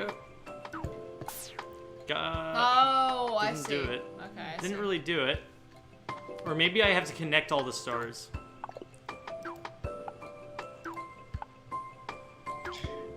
You can tell all of us are like seasoned game designers because we are keeping our mouths shut. Yeah. Confound it. Hey, there it is. Wow, nice one. Thanks. Maybe... Oh, you can bounce them off the walls. See, I don't really play many of these kinds of games. Shoot. I figured because most of them are like this, you can like bounce it off the wall. Son of a gun. There we like go. a corner piece or something. Right. This is based on a classic game called Puzzle Bobble, There we or go. has a few different names. But there's another one that a friend brought up. I forgot the name of, but it's Nice. super weird looking. Oh, So I know one's Minesweeper. there. Yep, I know one's there. I Minesweeper. know there isn't one there. There we go. I used to like play some Minesweeper. I'm like, yeah, I like this. This is good. All right, so we know there's either one there or there. Not one there. Not one there. So it's there. I got to the Minesweeper level, and for some reason my intuition backfired, and I just immediately clicked a flag. And since then, I actually made it so you can't click the flags. You have to unflag them first if you want to open that Nice. file. Right. What? Oh man. Oh, right. Shoot, I wasn't thinking. Yeah, of course, one's touching that one. Darn it. Let's just click the face. Nothing. So happy. It's so happy. Look at him go. So they have to be there, right? There has to be one there. Oh, someone's in the comments for the record on the last one is the person who got the record, Heckin' Robin. Yeah, I don't remember the name, but that sounds like it might be right. Yeah. I hate it when I run into those. Yeah. So I know that both of those are bombs. Tell me, how many bombs are left? Tell me. I feel like most people aren't used to playing Minesweeper on a hexagonal grid. Yeah.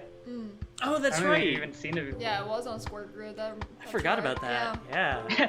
That's interesting that you didn't even realize that it's normally on a square grid, having seen this version. Oh, that's Yeah. a little scary. What do you mean? Oh, yeah, yeah.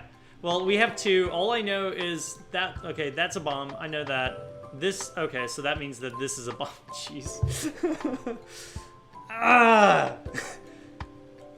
Oh my gosh, am I gonna have to just, like... I have a 50-50 here, or I have no idea if I go out here, but there could be, like... And I don't know how many bombs there are. That's the other thing. Like, and I don't even know if that's, like, even the point of the game. Maybe the point is just to be clicking out here, you know? Okay. Yes! I was so hopeful. All right. Whew. So I know those two have to be there. All right. Yeah, that has to be 1, 2, 3. 1, 2, 3. 1, 2. 1, 2. 2. 2. Oh, that's interesting. All right, the whole way so far. 1, 2. I don't know how I didn't realize until just now, but 1, 2. Nope. No. There we go.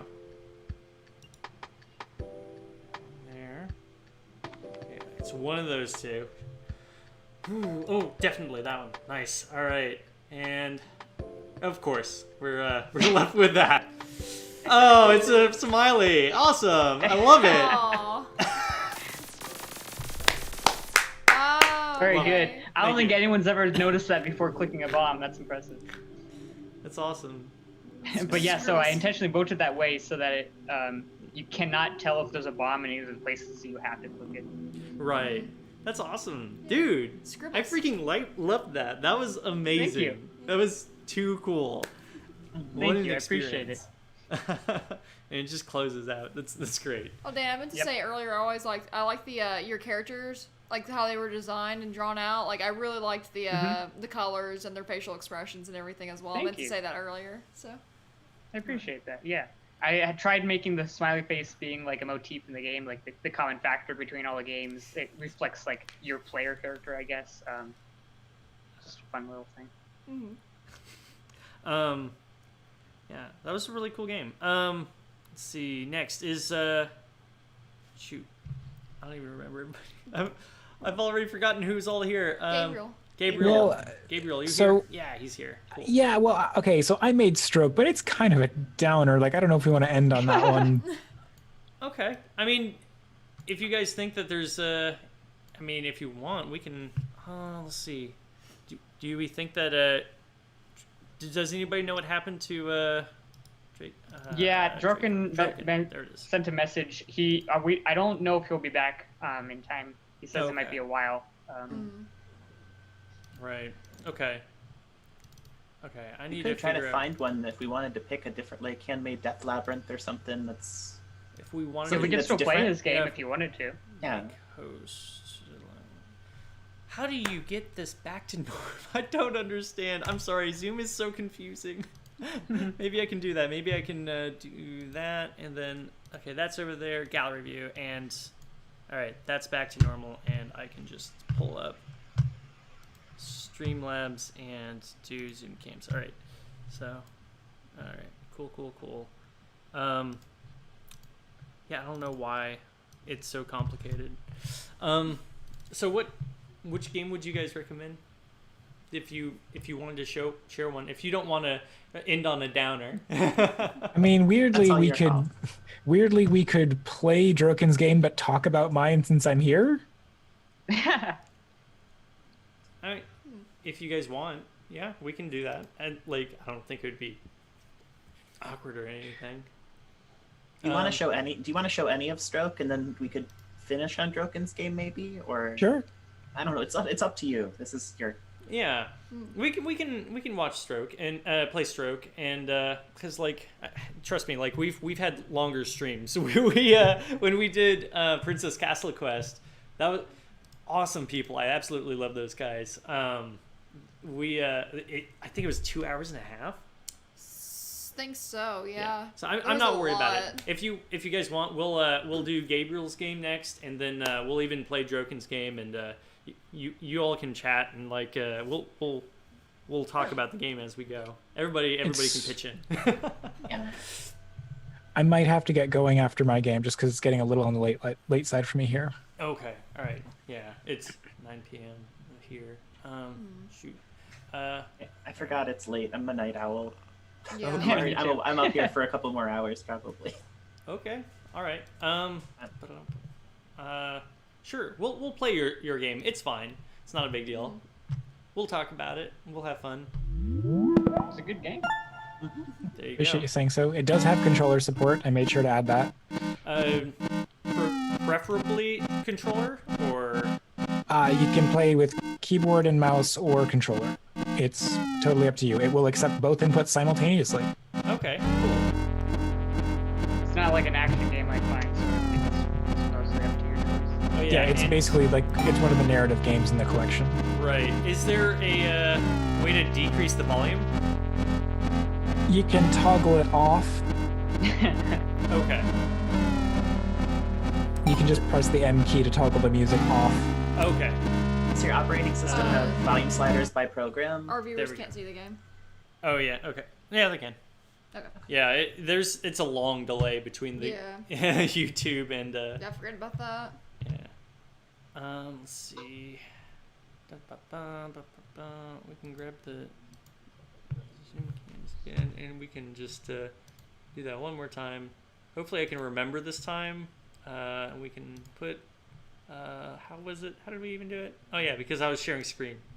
Right, share screen, and then it'll do that, and then we can go back to this.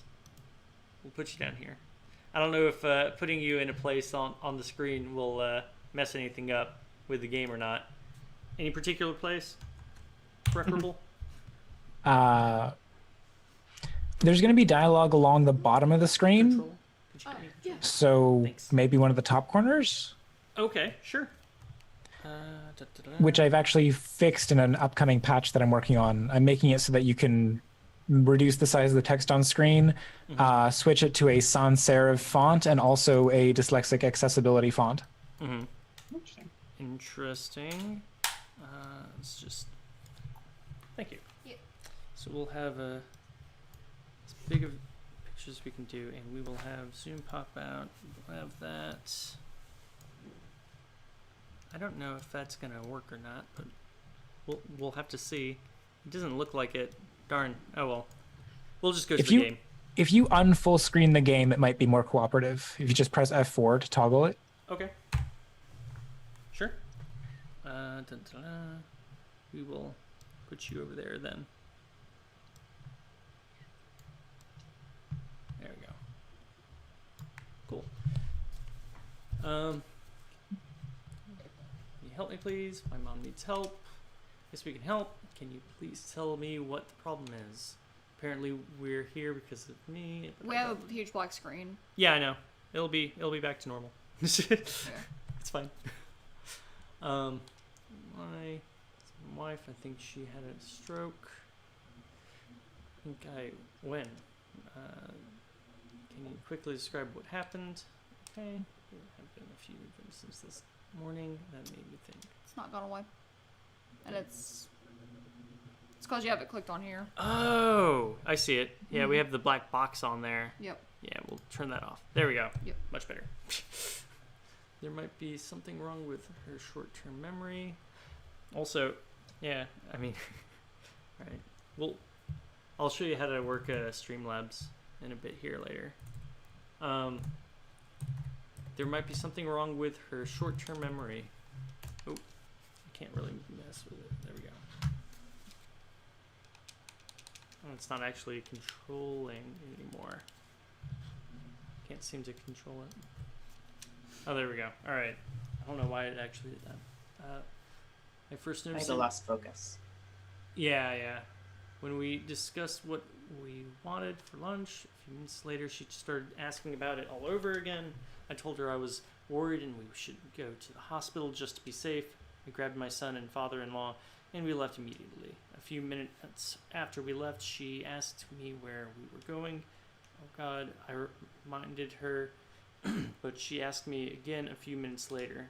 Do you want me to read? Yeah. Okay. Mhm. And as you saw when we arrived, she still didn't remember why we were here. Okay, we're going to get her admitted as quickly as possible. Will you be able to stay and fill out the rest of her admittance papers? Of course. Excuse me, my wife was just admitted for a suspected stroke. Can you tell me what's happening? Really like how you stylize the characters in this. She's in the awesome. OR right Droqen's now. back. Oh, It's bad. give us 1 second.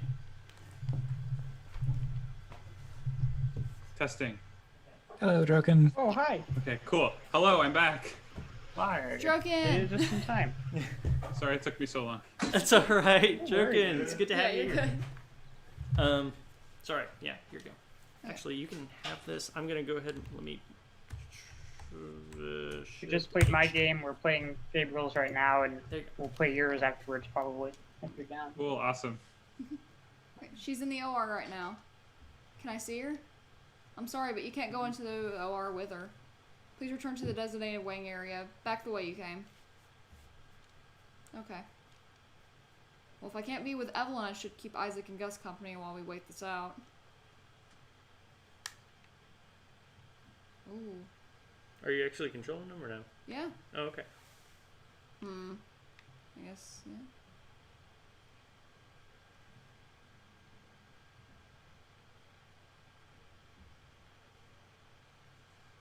Okay, this is interesting.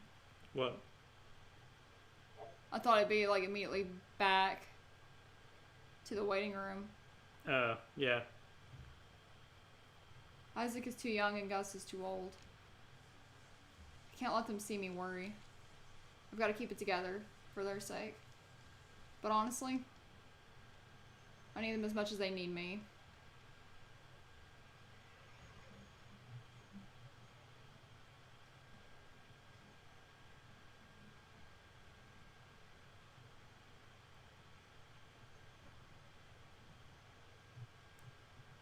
None of this feels real. It's like I'm walking through some kind of nightmare.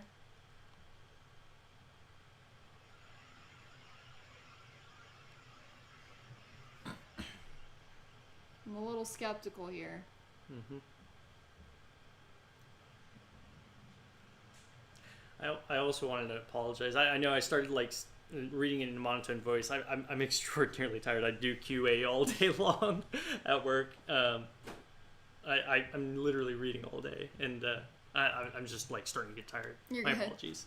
You're good. You're valid. No worries. Oh, I should call her sister. But what good would it do? Ooh, what is your choice?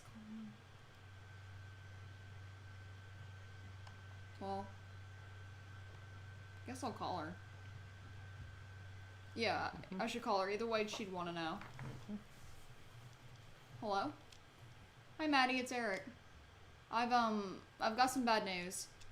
I'm at the hospital. Oh no. It's Evelyn. I think she had a stroke. What? Where is she now? She's in the operating room. I'm heading back to the waiting room and to stay with Isaac and your dad now. Okay, just hold on. I'll be there as soon as I can. Please drive carefully. I will. I'll meet you at the front entrance.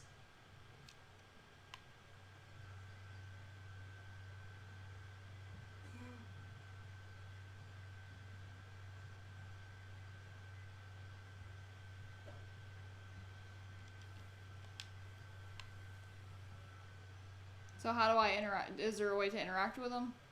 Yeah, it's the same button. Okay. Okay. Dad! I'm here, kiddo. Come on, you need a hug. Daddy, what's going to happen? Is Mommy gonna be okay?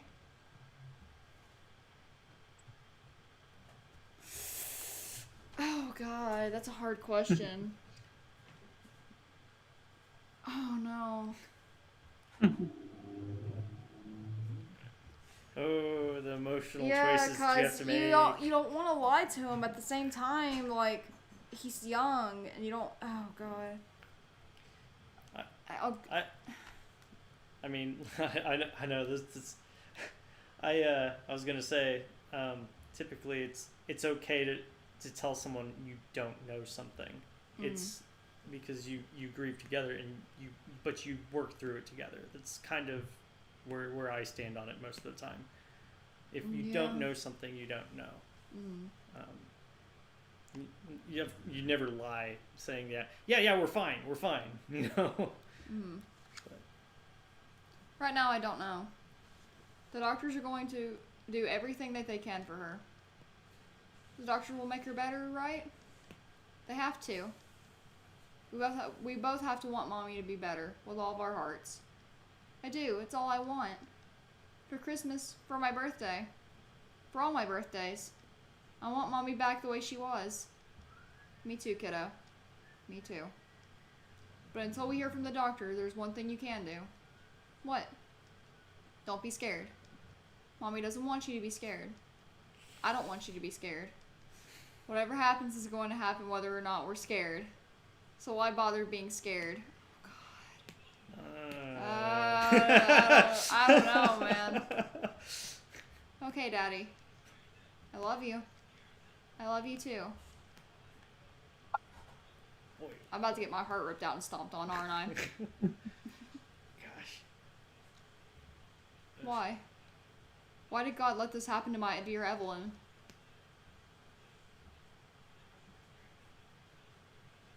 Okay, so that's the other thing. Do you... I don't like either of those options. I think they're both... They're both... Because on one hand, like, if he's a man of God, of course you want to tell, like, God will heal her, but at the same time, you're not sure. So. Yeah, exactly. Like, I don't like either of those options. Pick something. It's fine. I'm gonna go okay. with this was not God's plan. Yeah, whatever you want. These things happen. It has nothing to do with God's plan. Oh, what do we do to deserve this? Hey, you know as well as I do that this didn't happen because we deserved it. Alright, yeah, I figured that would happen. Alright. So, I'll just interject and I'll say that, as you can probably tell, all these questions that I'm posing are ones that I felt like there was no objectively correct answer to. Mm-hmm. Yeah. Right. It's how you as the individual, you as the player are reading the situation and how you choose to respond, whether you are quote unquote role playing as the dad or whether you're just putting your own, answers into it. Mm-hmm. That was the whole point of this game. Yeah. Absolutely. Can I talk to him again? Doesn't No, look like alright. He doesn't want to talk to you right now. No, after that comment, I guess not. I just want to say I really like the little happy shapes in the Yeah, corner. Oh yeah. Yeah. They really brighten the mood. Yeah, I was That's gonna it. say that. Exclusive to the Steam version. Those were not in the original Game Jam version. Oh. Okay. Yeah, I thought the layout looked different. Mm. Okay. So, who is this? Wonder who he's waiting for. Can I help you? Hi, sorry, I was just wondering who you were waiting for. Oh. It's my mom. I'm sorry. Do you want to talk about it? You'll listen? Yes. She fell. I found her on the floor of the bathroom. I don't know how long she'd been there. She wasn't moving. Blood. There was her blood. She's old. I don't know if she's gonna make it. She could die because of this stupid fall. I'm such a GD idiot. Hold on, it isn't your fault. Isn't it? I should have installed handholds in the bathroom. I know she's getting on in years, adding the handholds would be acknowledging her age. Yeah. I was pretending it was fine. That she wasn't getting old. That she would be around forever. And now it's my fault she's hurt.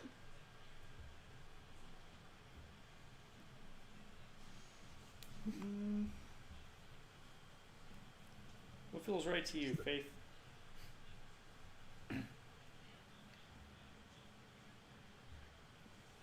Or less terrible? Blame is pointless. Alright. You didn't want to acknowledge that she was getting old. Neither did she. No one wants to think about getting old. But I'll tell you one thing. Blame, guilt, self-pity, it's all pointless. What's happened has happened. You can't change the past, and you can't let it destroy you. And most importantly, she wouldn't want you to blame yourself, right? No. You're right. It's too easy to get caught up in your own head when all you can do is sit here and wait. Tell me about it. I'm sorry. Here I am pouring out my heart. I'm Wayne. Wayne, my name is Eric. Eric, who are you waiting for? My wife. You think she had a stroke? I'm sorry. Hey, you're not blaming yourself for that somehow, right? I guess that would make me some kind of hypocrite, huh? I do wish we could have gotten her here sooner. You had to drive safe. You couldn't put your family in danger. Yeah. Thanks, Wayne. Thank you. Love that. I love that you stop and talk to the person, because like that's usually what gets people through, is helping others, right? Being there to listen to things for others. Like, even if it's painful to listen to somebody else's tale, like, if they realize that you're willing to listen, they'll listen to yours, and you lean on each other. Like, that's the one thing I keep on coming back to. I believe that people are better together, Anyway, sorry. Sorry, I'm just reading the comments to make sure there's no questions or anything. Okay. Okay, now we're good. So, from here, do I just explore?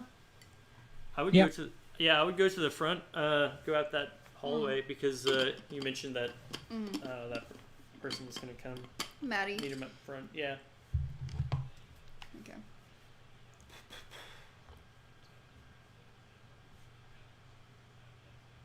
There she is. I like how we just intuit that that was her.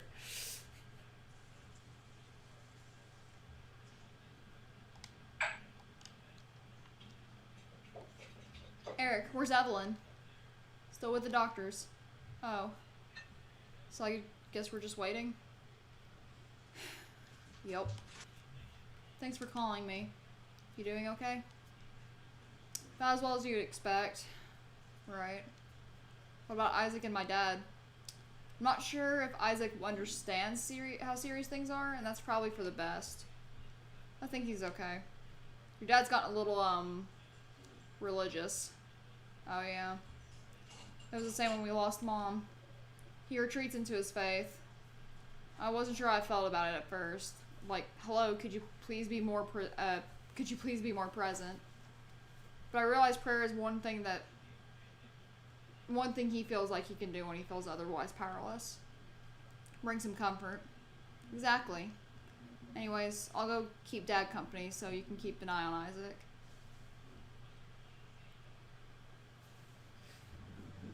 Is there any point that we should stop playing? Do you not want to go too far, or? You can play as long as you want. Like, you're pretty near the end. Okay. There's like one major conversation left. That's what I kind of thought it was. Oh, sir? There was someone here looking for you. Oh. And yeah, that nurse will say the same thing. Okay. So she's just whether NPC. or not. Okay. Yeah, like, honestly, if you hadn't called the sister, walking here and talking to the nurse would trigger the change in the dialogue in the previous scene. Oh. I just needed some dialogue event to fire. Okay. I guess I'll check on Isaac. You can walk in between the chairs. Oh, yeah. Oh, yeah. Yeah, there's a hole between the chairs. I didn't even notice that. Advanced collision detection.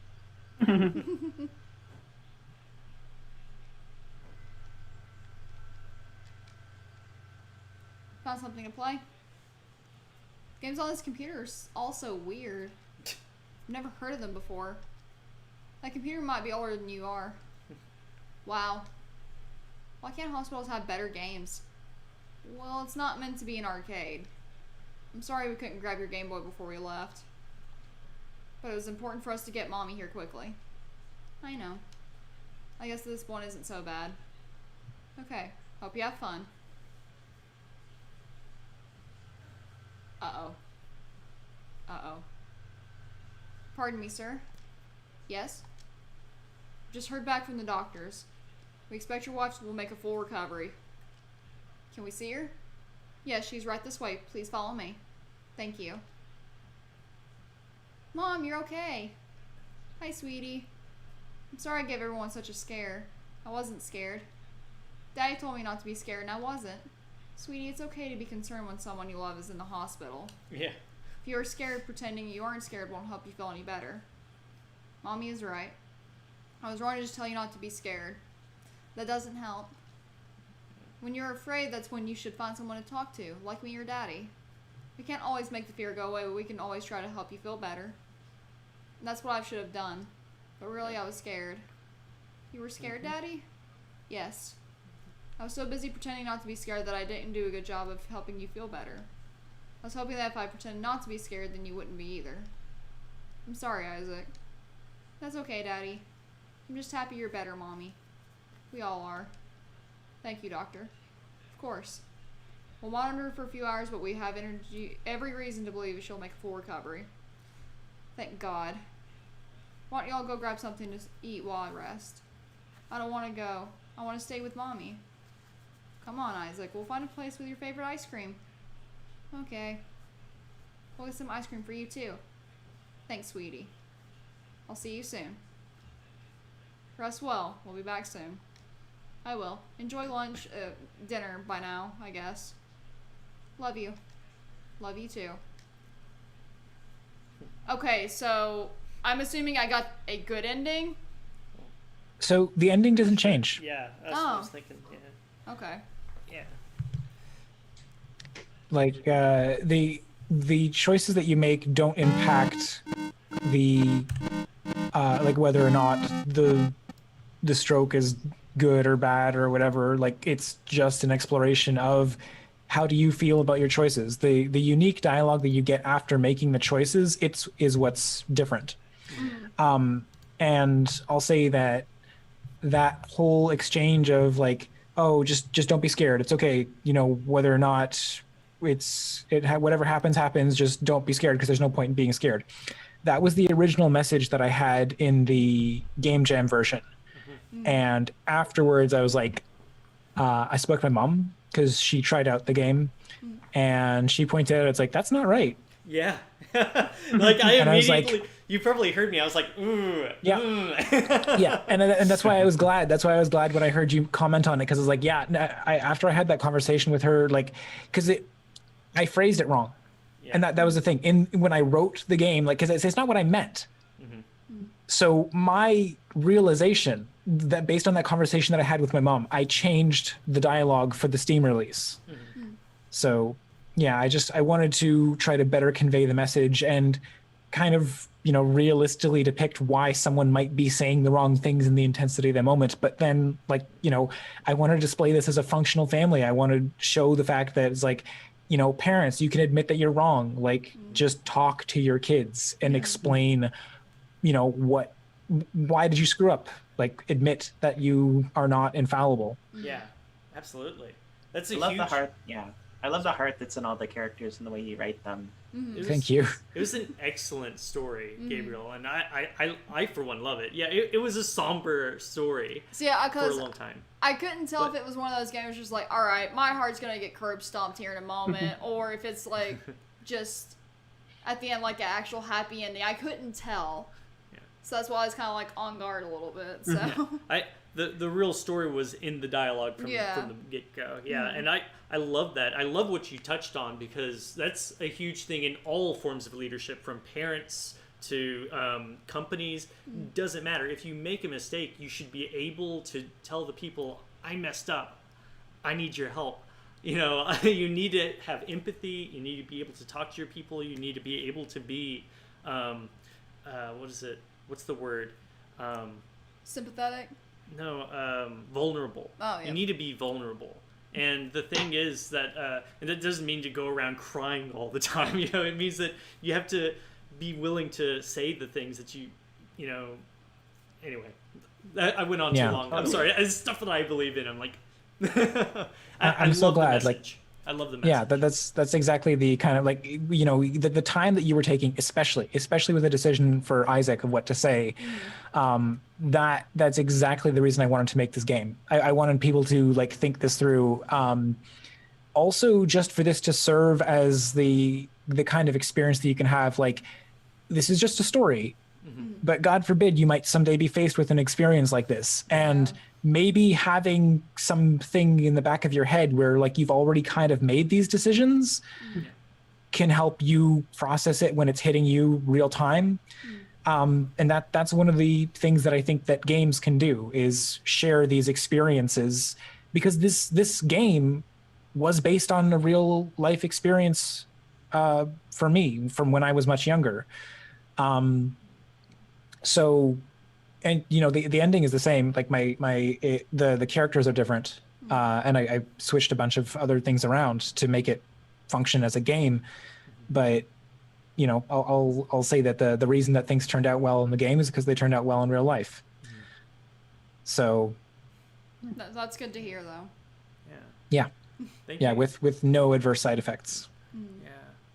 Yeah, Gabriel, thank you so much for sharing that. Like, I feel like we learned so much more about you from that game than we did from most of the talking. Yeah. But I like that we got both sides too. It's really awesome. Yeah, and this is, I get, you know, like calling back to way at the beginning when I was explaining like, you know, why I want to make games. Like this is such a huge part of it. There are these like stories that I have, these experiences that I have that I want to share, that I want to try and evoke this sort of emotional response in people. Hopefully not like this. I want people to laugh. I want people to, you know, try, but not for the reason, like not because it's somber, but because there's like something that they've become emotionally invested in. Like any game that can, any story that can really touch on those like emotional like points of like laughter. If something can make me angry and make me laugh and make me cry, like I consider that a successful piece of media, and there are so few that touch on all three.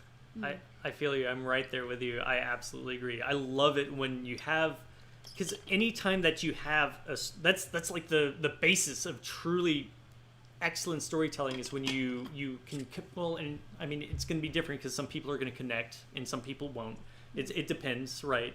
But ultimately it's whether or not you connect with the story, and usually if you connect it on an emotional level, that means there's something in there that's important to you.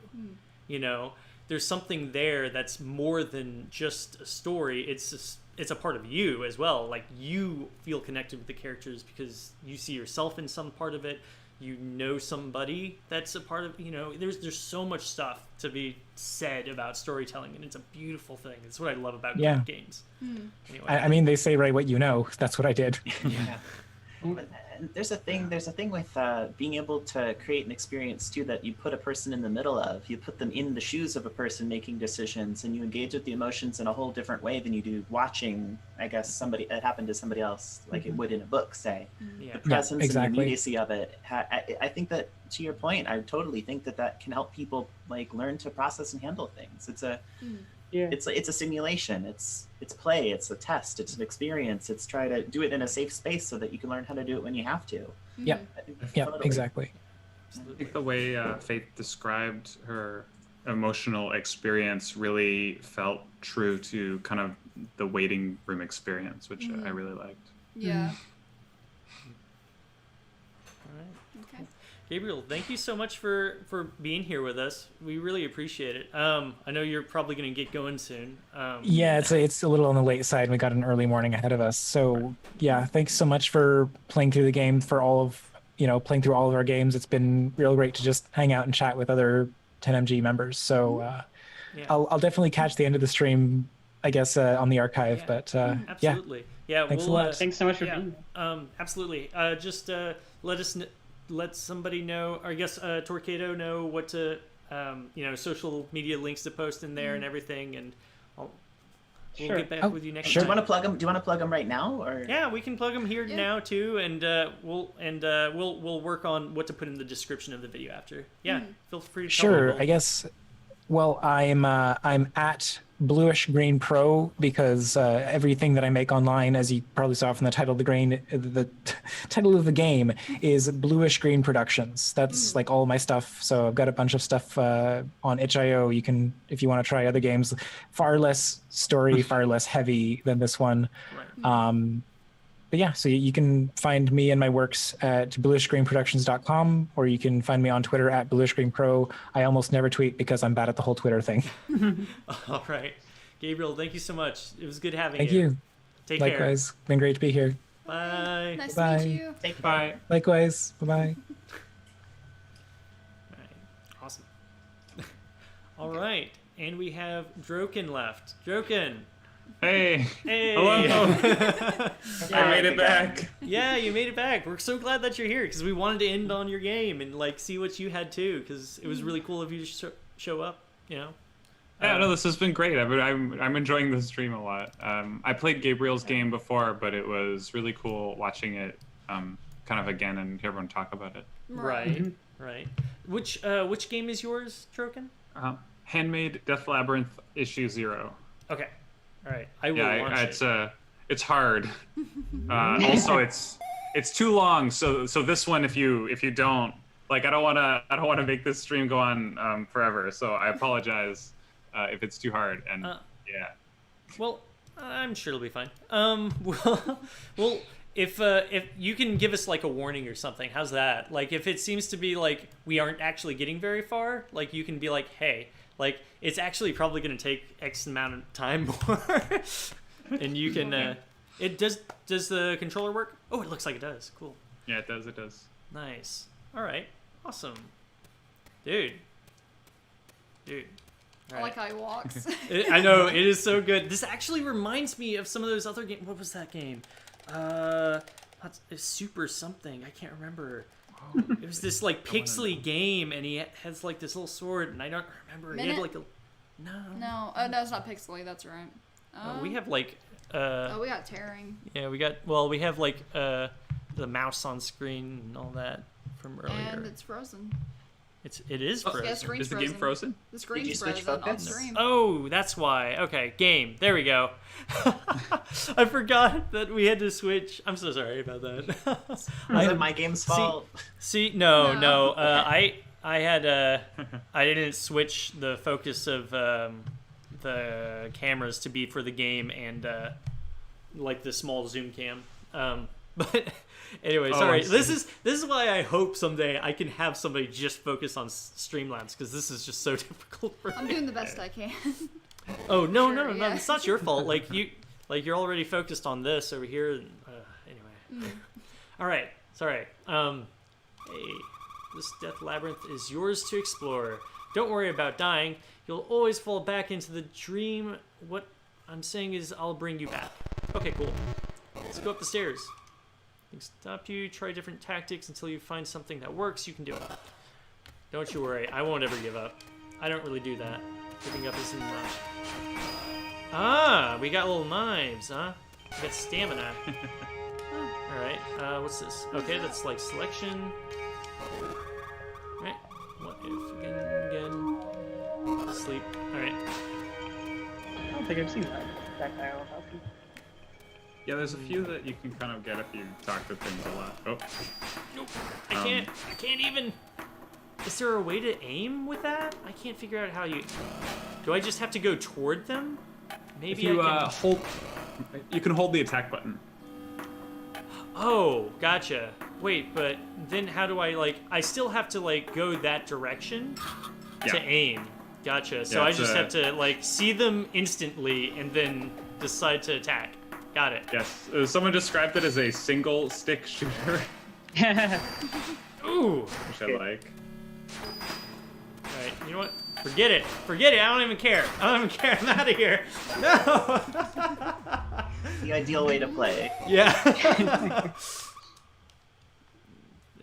Hero, I can help failures. If you only can talk to me. Okay. Oh wow, he actually followed me. Increasing Nice. by 40. Dankeschön. Yeah, that'll help.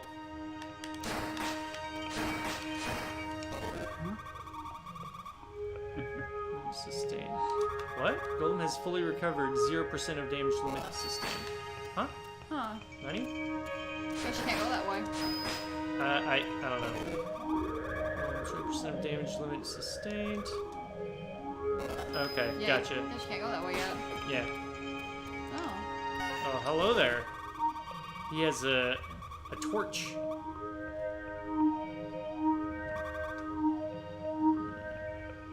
Ain't worth it. Eh. Oh! Well, That's it. Gotcha. Bombs on the ground. Maximum HP by 10. Cool. Let's see what's. Oh, I guess it's you're not playing with sound, but there's like a nice exploding sound. Yeah. Oh, yeah. No, we have sound. Yeah. Oh, you do? Okay, okay. Yeah, It's just not coming doesn't through in the stream, but that's fine. Yeah. I see. Oh, is it coming on the YouTube? It Yeah, I should be think so. coming out on YouTube. Yeah. Okay. Yeah. Here, I can check see. it quick if need Yeah. be. Well, this Um, Yeah, it's different. Let's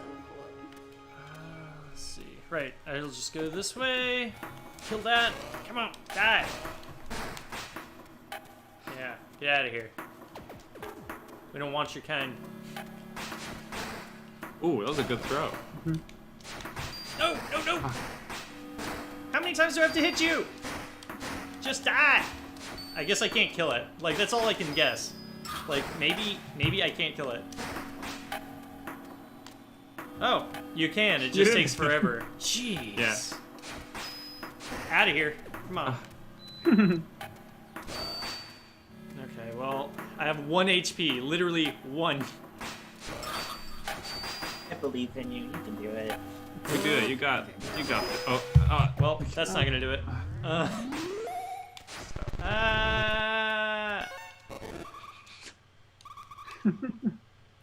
Increase your... Nice. By 20 this time. Been an ass. I really think this isn't part of this is really what the game is about, but I think there's a really interesting game mechanic idea here where you're trying to find what enemies will give you the most health when you revive. I think there's a cool game you could make out of that. That would be Thinking about that every interesting. time I see this. Ooh! yeah, like Ooh, you're try kind of once. like want to collect them. Oh, you got it. You got Yeah, it. yeah. Yeah. Woo! Nice. The Wizard of 5 Things! Of 5 things! I am the Wizard of 5 Things! I'll defeat you with my things! And should I run out, why? I might just have a 6th up my sleeve. Uh-oh. Or outside my sleeve. Prepare yourself, hero. Basically, I have to avoid. Oh gosh. Out of here. Ooh!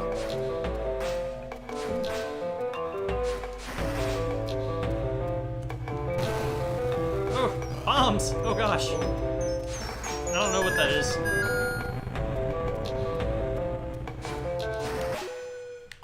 Whoa, what? Oh, damn. I don't know what that was! I was just trying to blow it up! You did it. Yeah. A match. Shattered nightmare or shattered magic crystal. Ah, wow. 30 extra health. Nice. So my best guess is I shouldn't have been next to that crystal when I blew it up. Come on, seriously, good get out of guess. here. What? That's a good guess? Oh, okay. That's a good guess. I approve of that guess. Oh, you can do it. Oh, go.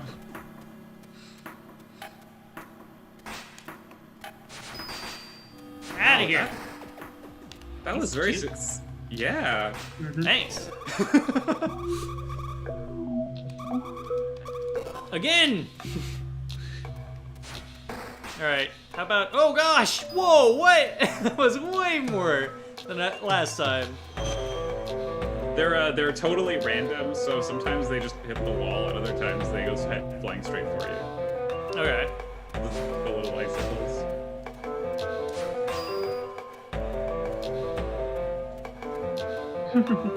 Really circling. Yeah.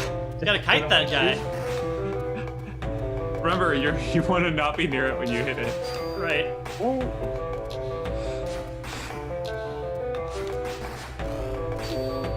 Oh, nice. Oh! Oh! Oh! Oh! You have like half of a health. Oh, I thought that was gonna help me. What the heck? It does. He doesn't have magic anymore. I don't think. Oh yeah, he doesn't have magic anymore. Get wrecked. That was the source. See, your That things was help you things. now. Yeah, what you gonna do now? Yeah. Oof. This makes you the hero of 5 things. Ha ha ha. I see you more clearly now. Well, you can access the inventory menu by holding tab or one of any other face button on your controller. Got it. Right, this thing. Nice. Huh. Well, I think I'm gonna die here, huh? Oh, here we go. Too funny. Let's see. Is there a sound? Here we go. Yeah, it was getting really loud for the stream, I think. Oh, I see. Yeah. Yeah, for the stream specifically. Here we go. Resume. Oh, All right. I'm so happy I put in some sound control. Yeah. Those came in like the last few hours maybe. I was like, Same. Yeah. Put them until the very end. Didn't even think about it. Let's see. Which one is this? Let's test it first. What's it doing? It's a bomb. Oh, well, glad I wasn't that close to it. Huh. Dreamed it. That didn't waste it, did it? It did! did. No! Yeah, I guess you only have one of each. Ah, yeah, just You only like the got wizard 5 did. things. I only Yeah, have 5 things. So I have to die to get him back, I'm guessing. So you can no one really picks up on this on their own, which I shouldn't have expected them to. But up at the top, those are beds, so you can actually rest in them to get your jump Nice. Yeah, I never it's the figured same as that yeah. I didn't Same know as that. dying. No one does. I'm finding it out right now. out. Nice, good, yeah. Alright. So either I can blow up that golem. Guessing that's a good option. See ya. Nah, come on.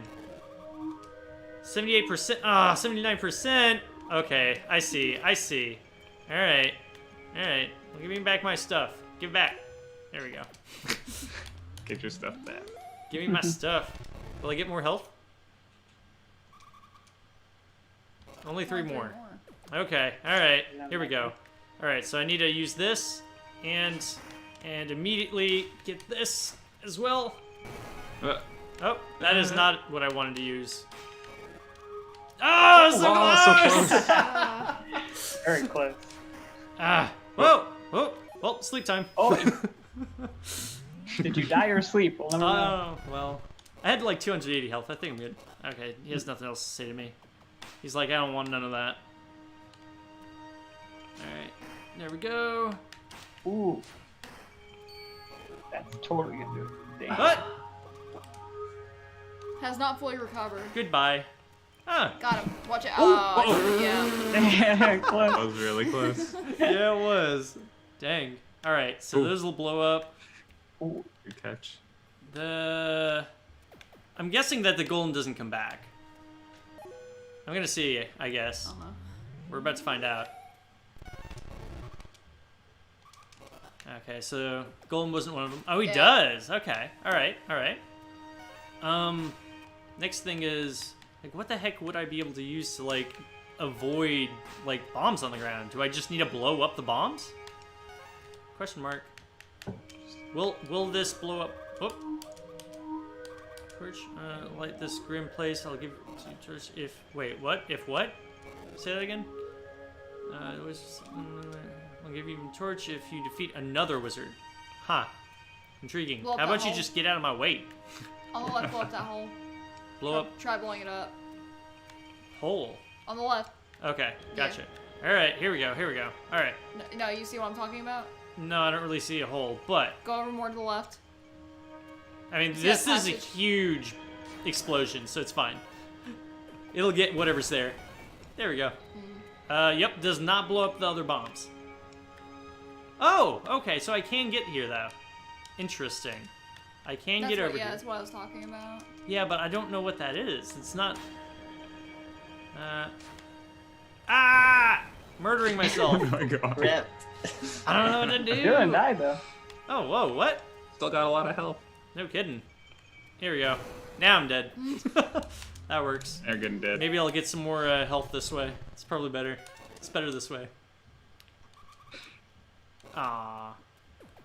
You Aww. got 5. Oh well. Oh, whoops. I forgot what I had equipped. How am I gonna get out of here? Oh wait, and there's nothing back that way, is there? Like, give me a real quick hint. Is there anything back that way? Should I? So the Wizard of Five Things is still hanging out down there, but is now the Wizard of No Things. So you can go talk to the wizard, but I think there's like a line or two of new dialogue. Okay. And then also I don't think you're gonna use this, but the big recharge jewel down there will recharge you just like it recharges the wizard's things. Oh, nice. Wait. So it recharges me, as in it'll give me back my things, and Yeah, if you run out of all your things, but it won't heal you. It just gives you back your things. Right. Got it. So resting is a lot faster. Right.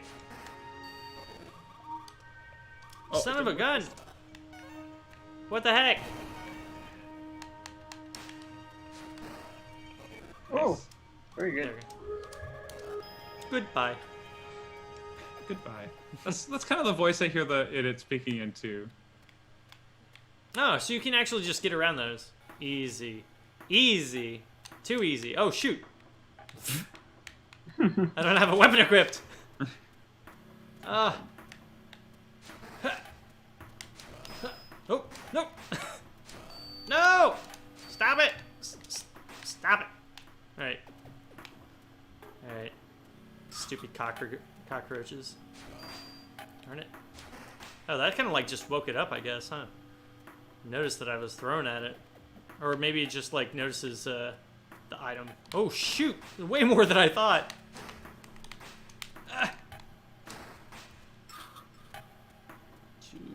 203. Oh my gosh! How many are there? Dude! Not cool! The best encounter in the game. Only had some things. Yeah, if only. Yeah. Ugh.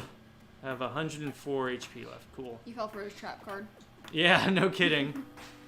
Oh gosh! No! No! What is that? It's creepy. Like one of those like creepy things from Zelda, like the things that like suck you up and Spiny eat you. snail. Is that what that's called? Ugh. Well, that's what you have on here, yeah. Yeah. About I as think funny as- I think the likes in Zelda, things that like take your sword away, I think, right? Yeah. Shield. Those creepy things. Ugh. Oh, do they take your shield? I forget. Yeah. Yeah, something like Nice. that. Yeah. All right, so not the explosive. I'm gonna use the explosive on all those suckers. So this one and this one, I think we're pretty all right. Yeah, kind of got them pretty quick. Oh, whoops! Not what I meant to do. All right, here we go. Here we go. You can do it. All right, this one and then the next one. The game does pause when I go in that screen, right? Yeah. Okay. Whoa! What? No! No way! Oh, wow. Oh, come on! Pixel perfect. Gotta be pixel perfect. Come on. You can get a little closer, just if you want it to be a little easier. You can just stand right in the golem's face. The icicles won't hurt you because they're yours. Oh, really? Oh, that's good. Yeah, it's not entirely consistent, which bothers me, but such is the mechanics. Right. Yeah. Such is game design. All right. Oh.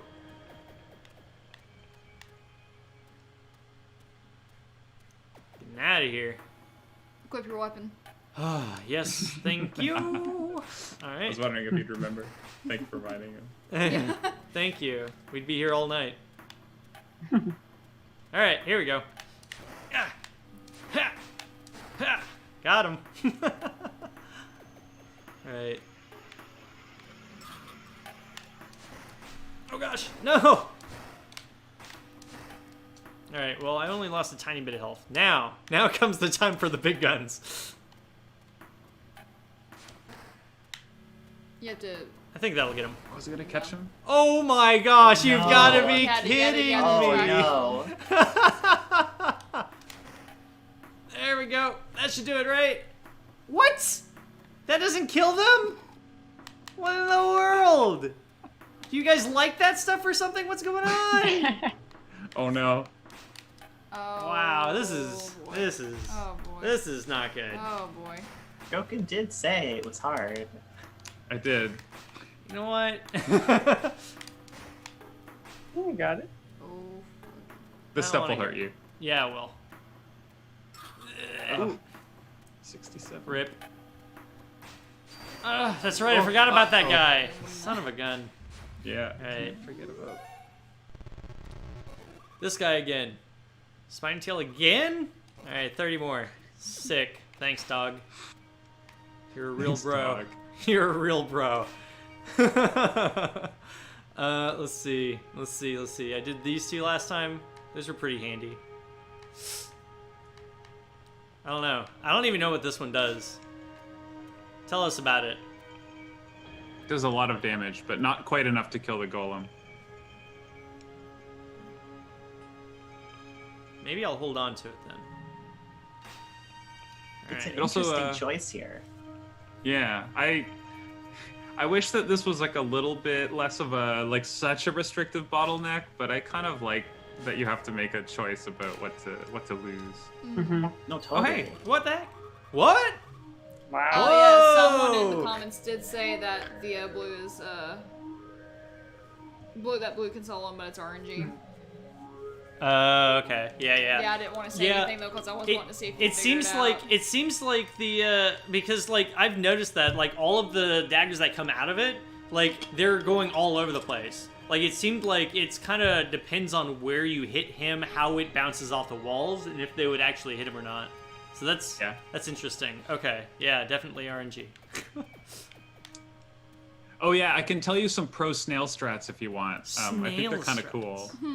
Yeah, sure. Save that purple wand, like the second one. Mm-hmm. Save that one for the snail. Okay. Because so like you have stamina, enemies also have stamina, and Ah. the goopy purple fog takes away your stamina. So if you throw that at the snail, and then go straight for the jugular, the snail will not be able to attack because it's all out of stamina. Which I didn't even plan for as an anti-snail strategy, but Sylvie from 10MG as well as John, who is one of the devs on this game, they both figured it out, and I was like, all right, cool. I guess it's a strat. Yeah. Nice. Save the purple and then shoot it with the yellow. Got it. Hey, little guys. Guess what I got for you? Guess what? Come here. Come here. Uh-oh. Oh, Whoa, buddy. oh, pretty good, pretty good. What? That's Oh, some of come them. on. A few of them got away. Come on, son. Come That was on, pretty son. good. Oh, no. Oh, you No. Jeez. One dude. One little dude. All right. Come on. Just I got this. imagining you just struggling with that for like 10 minutes and it slowly bites you to death. Yeah, no kidding. All right. Here we go. Yep, yep. Get this. Get this. It's gonna go right down there. There it goes. There it goes. Come on, little guy. Get over here. Come on, fight me. Fight me, you. Oh. Oh, it's dead. Oh, you Nice. died. Hey, look at that. Well, Cool. who'd have thunk it? Now, how do I, I guess get rid that's of also a pro strat. Ah! You can do it. I got it. Ooh, Uh-oh. another wizard. Yeah, pink wizard. Wizard of 5 slimes. Whoa. Yeah, I see him. Oh, you're totally right. I didn't think about that. You didn't think about that? No, I didn't think about Wizard of 5 Slimes. It didn't occur to me. Yeah. Wizard's a slime pit.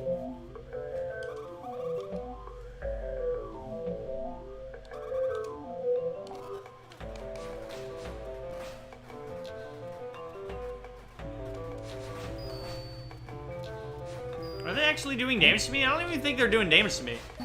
Ooh, that did damage to me. Well. Oh, you're not slime. Oh, nice. So that's intentional. Got it. Here, player. But this slime has no need of you anymore. Your influence is your agency. Press escape or start on your controller right now. Quit. Let go. Oh, what does it say? Exit game.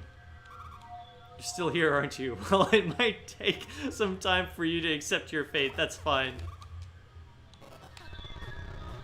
See ya.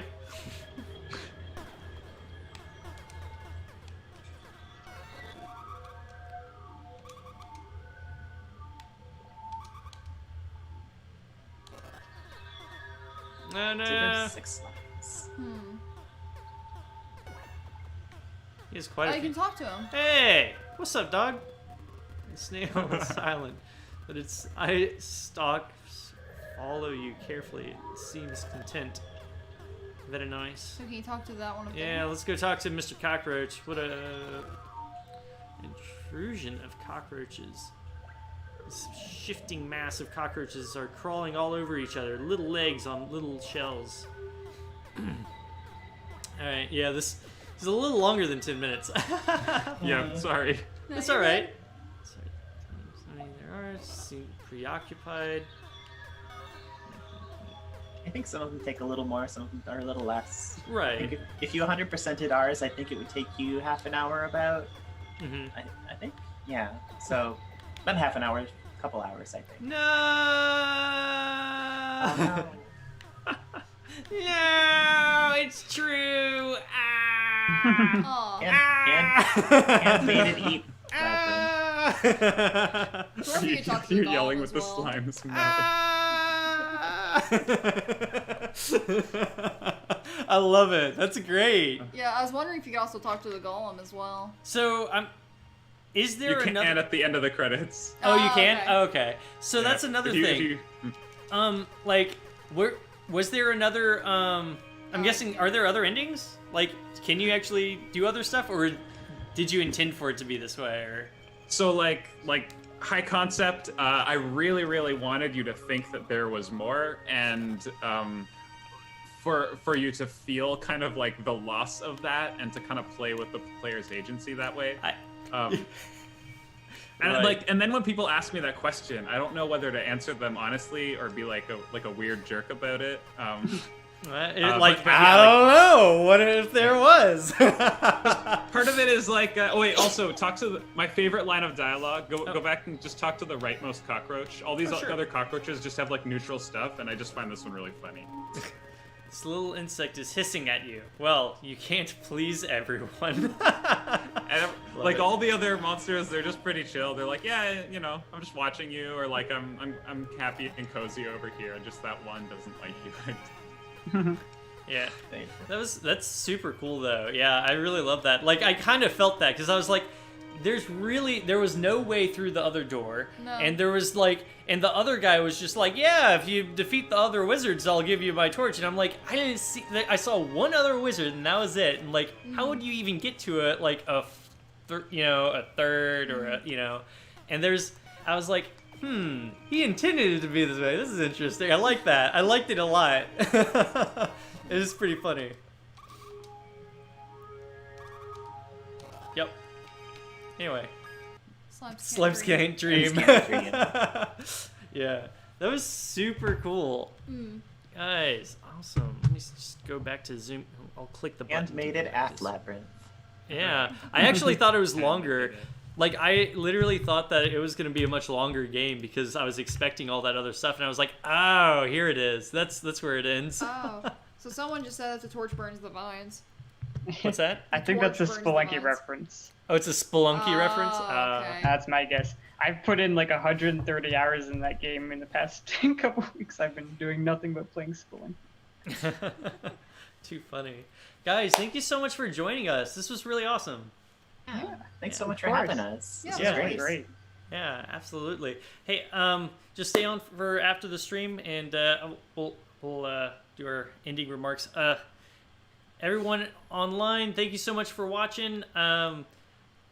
We don't have another stream planned yet, but hopefully soon. We'll see you all next time. Take care of yourselves. Be sure to buy all these really cool games from 10MG, 10 Minute Games. They're all super cool people, as you can tell, with amazing games to play. Is there any social media y'all want to plug in? I could plug my itch. Actually, itch pages would be good. I'm Gadget Patch at itch.io, and Freya, who did all the writing and the music for the game. Our game is Communist Sister at itch.io. So that's our plugs. Nice. I guess Twitter, I'm DA Hold, but that's just mostly. You don't need to follow my Twitter. All right. Torcado? I'm Torcado on everywhere online. It's just TORCADO. itch and Twitter and my website. That's it. So I was actually wondering if that's a taquito tornado. Is that what that comes from or no? Good, very close. It's actually a nickname my mom gave me. It's a mix-up of tornado and my real name, which is Caden. Oh, okay. Cool. Okay. Right, I forgot. Right. Yeah. Aw. Okay. All right. Cool. And Droqen, what you got for us, man? I'm like in the same boat. I'm just droqen everywhere. Droqen Like droqen.itch.io.com. You could probably figure out how to email me if you wanted. I'm on Twitter. I also have another account, droqen2. I don't know why. Right. Sequel. Right. The sequel. Droqen the sequel. Yeah, it's the better version. All right. Everyone, thanks so much for watching. We'll see you next time. Bye. Bye. Bye. I can't wave. I don't have hands. Hey, you got look at your hands. squid One. hands. You're fine. It's either squid hands or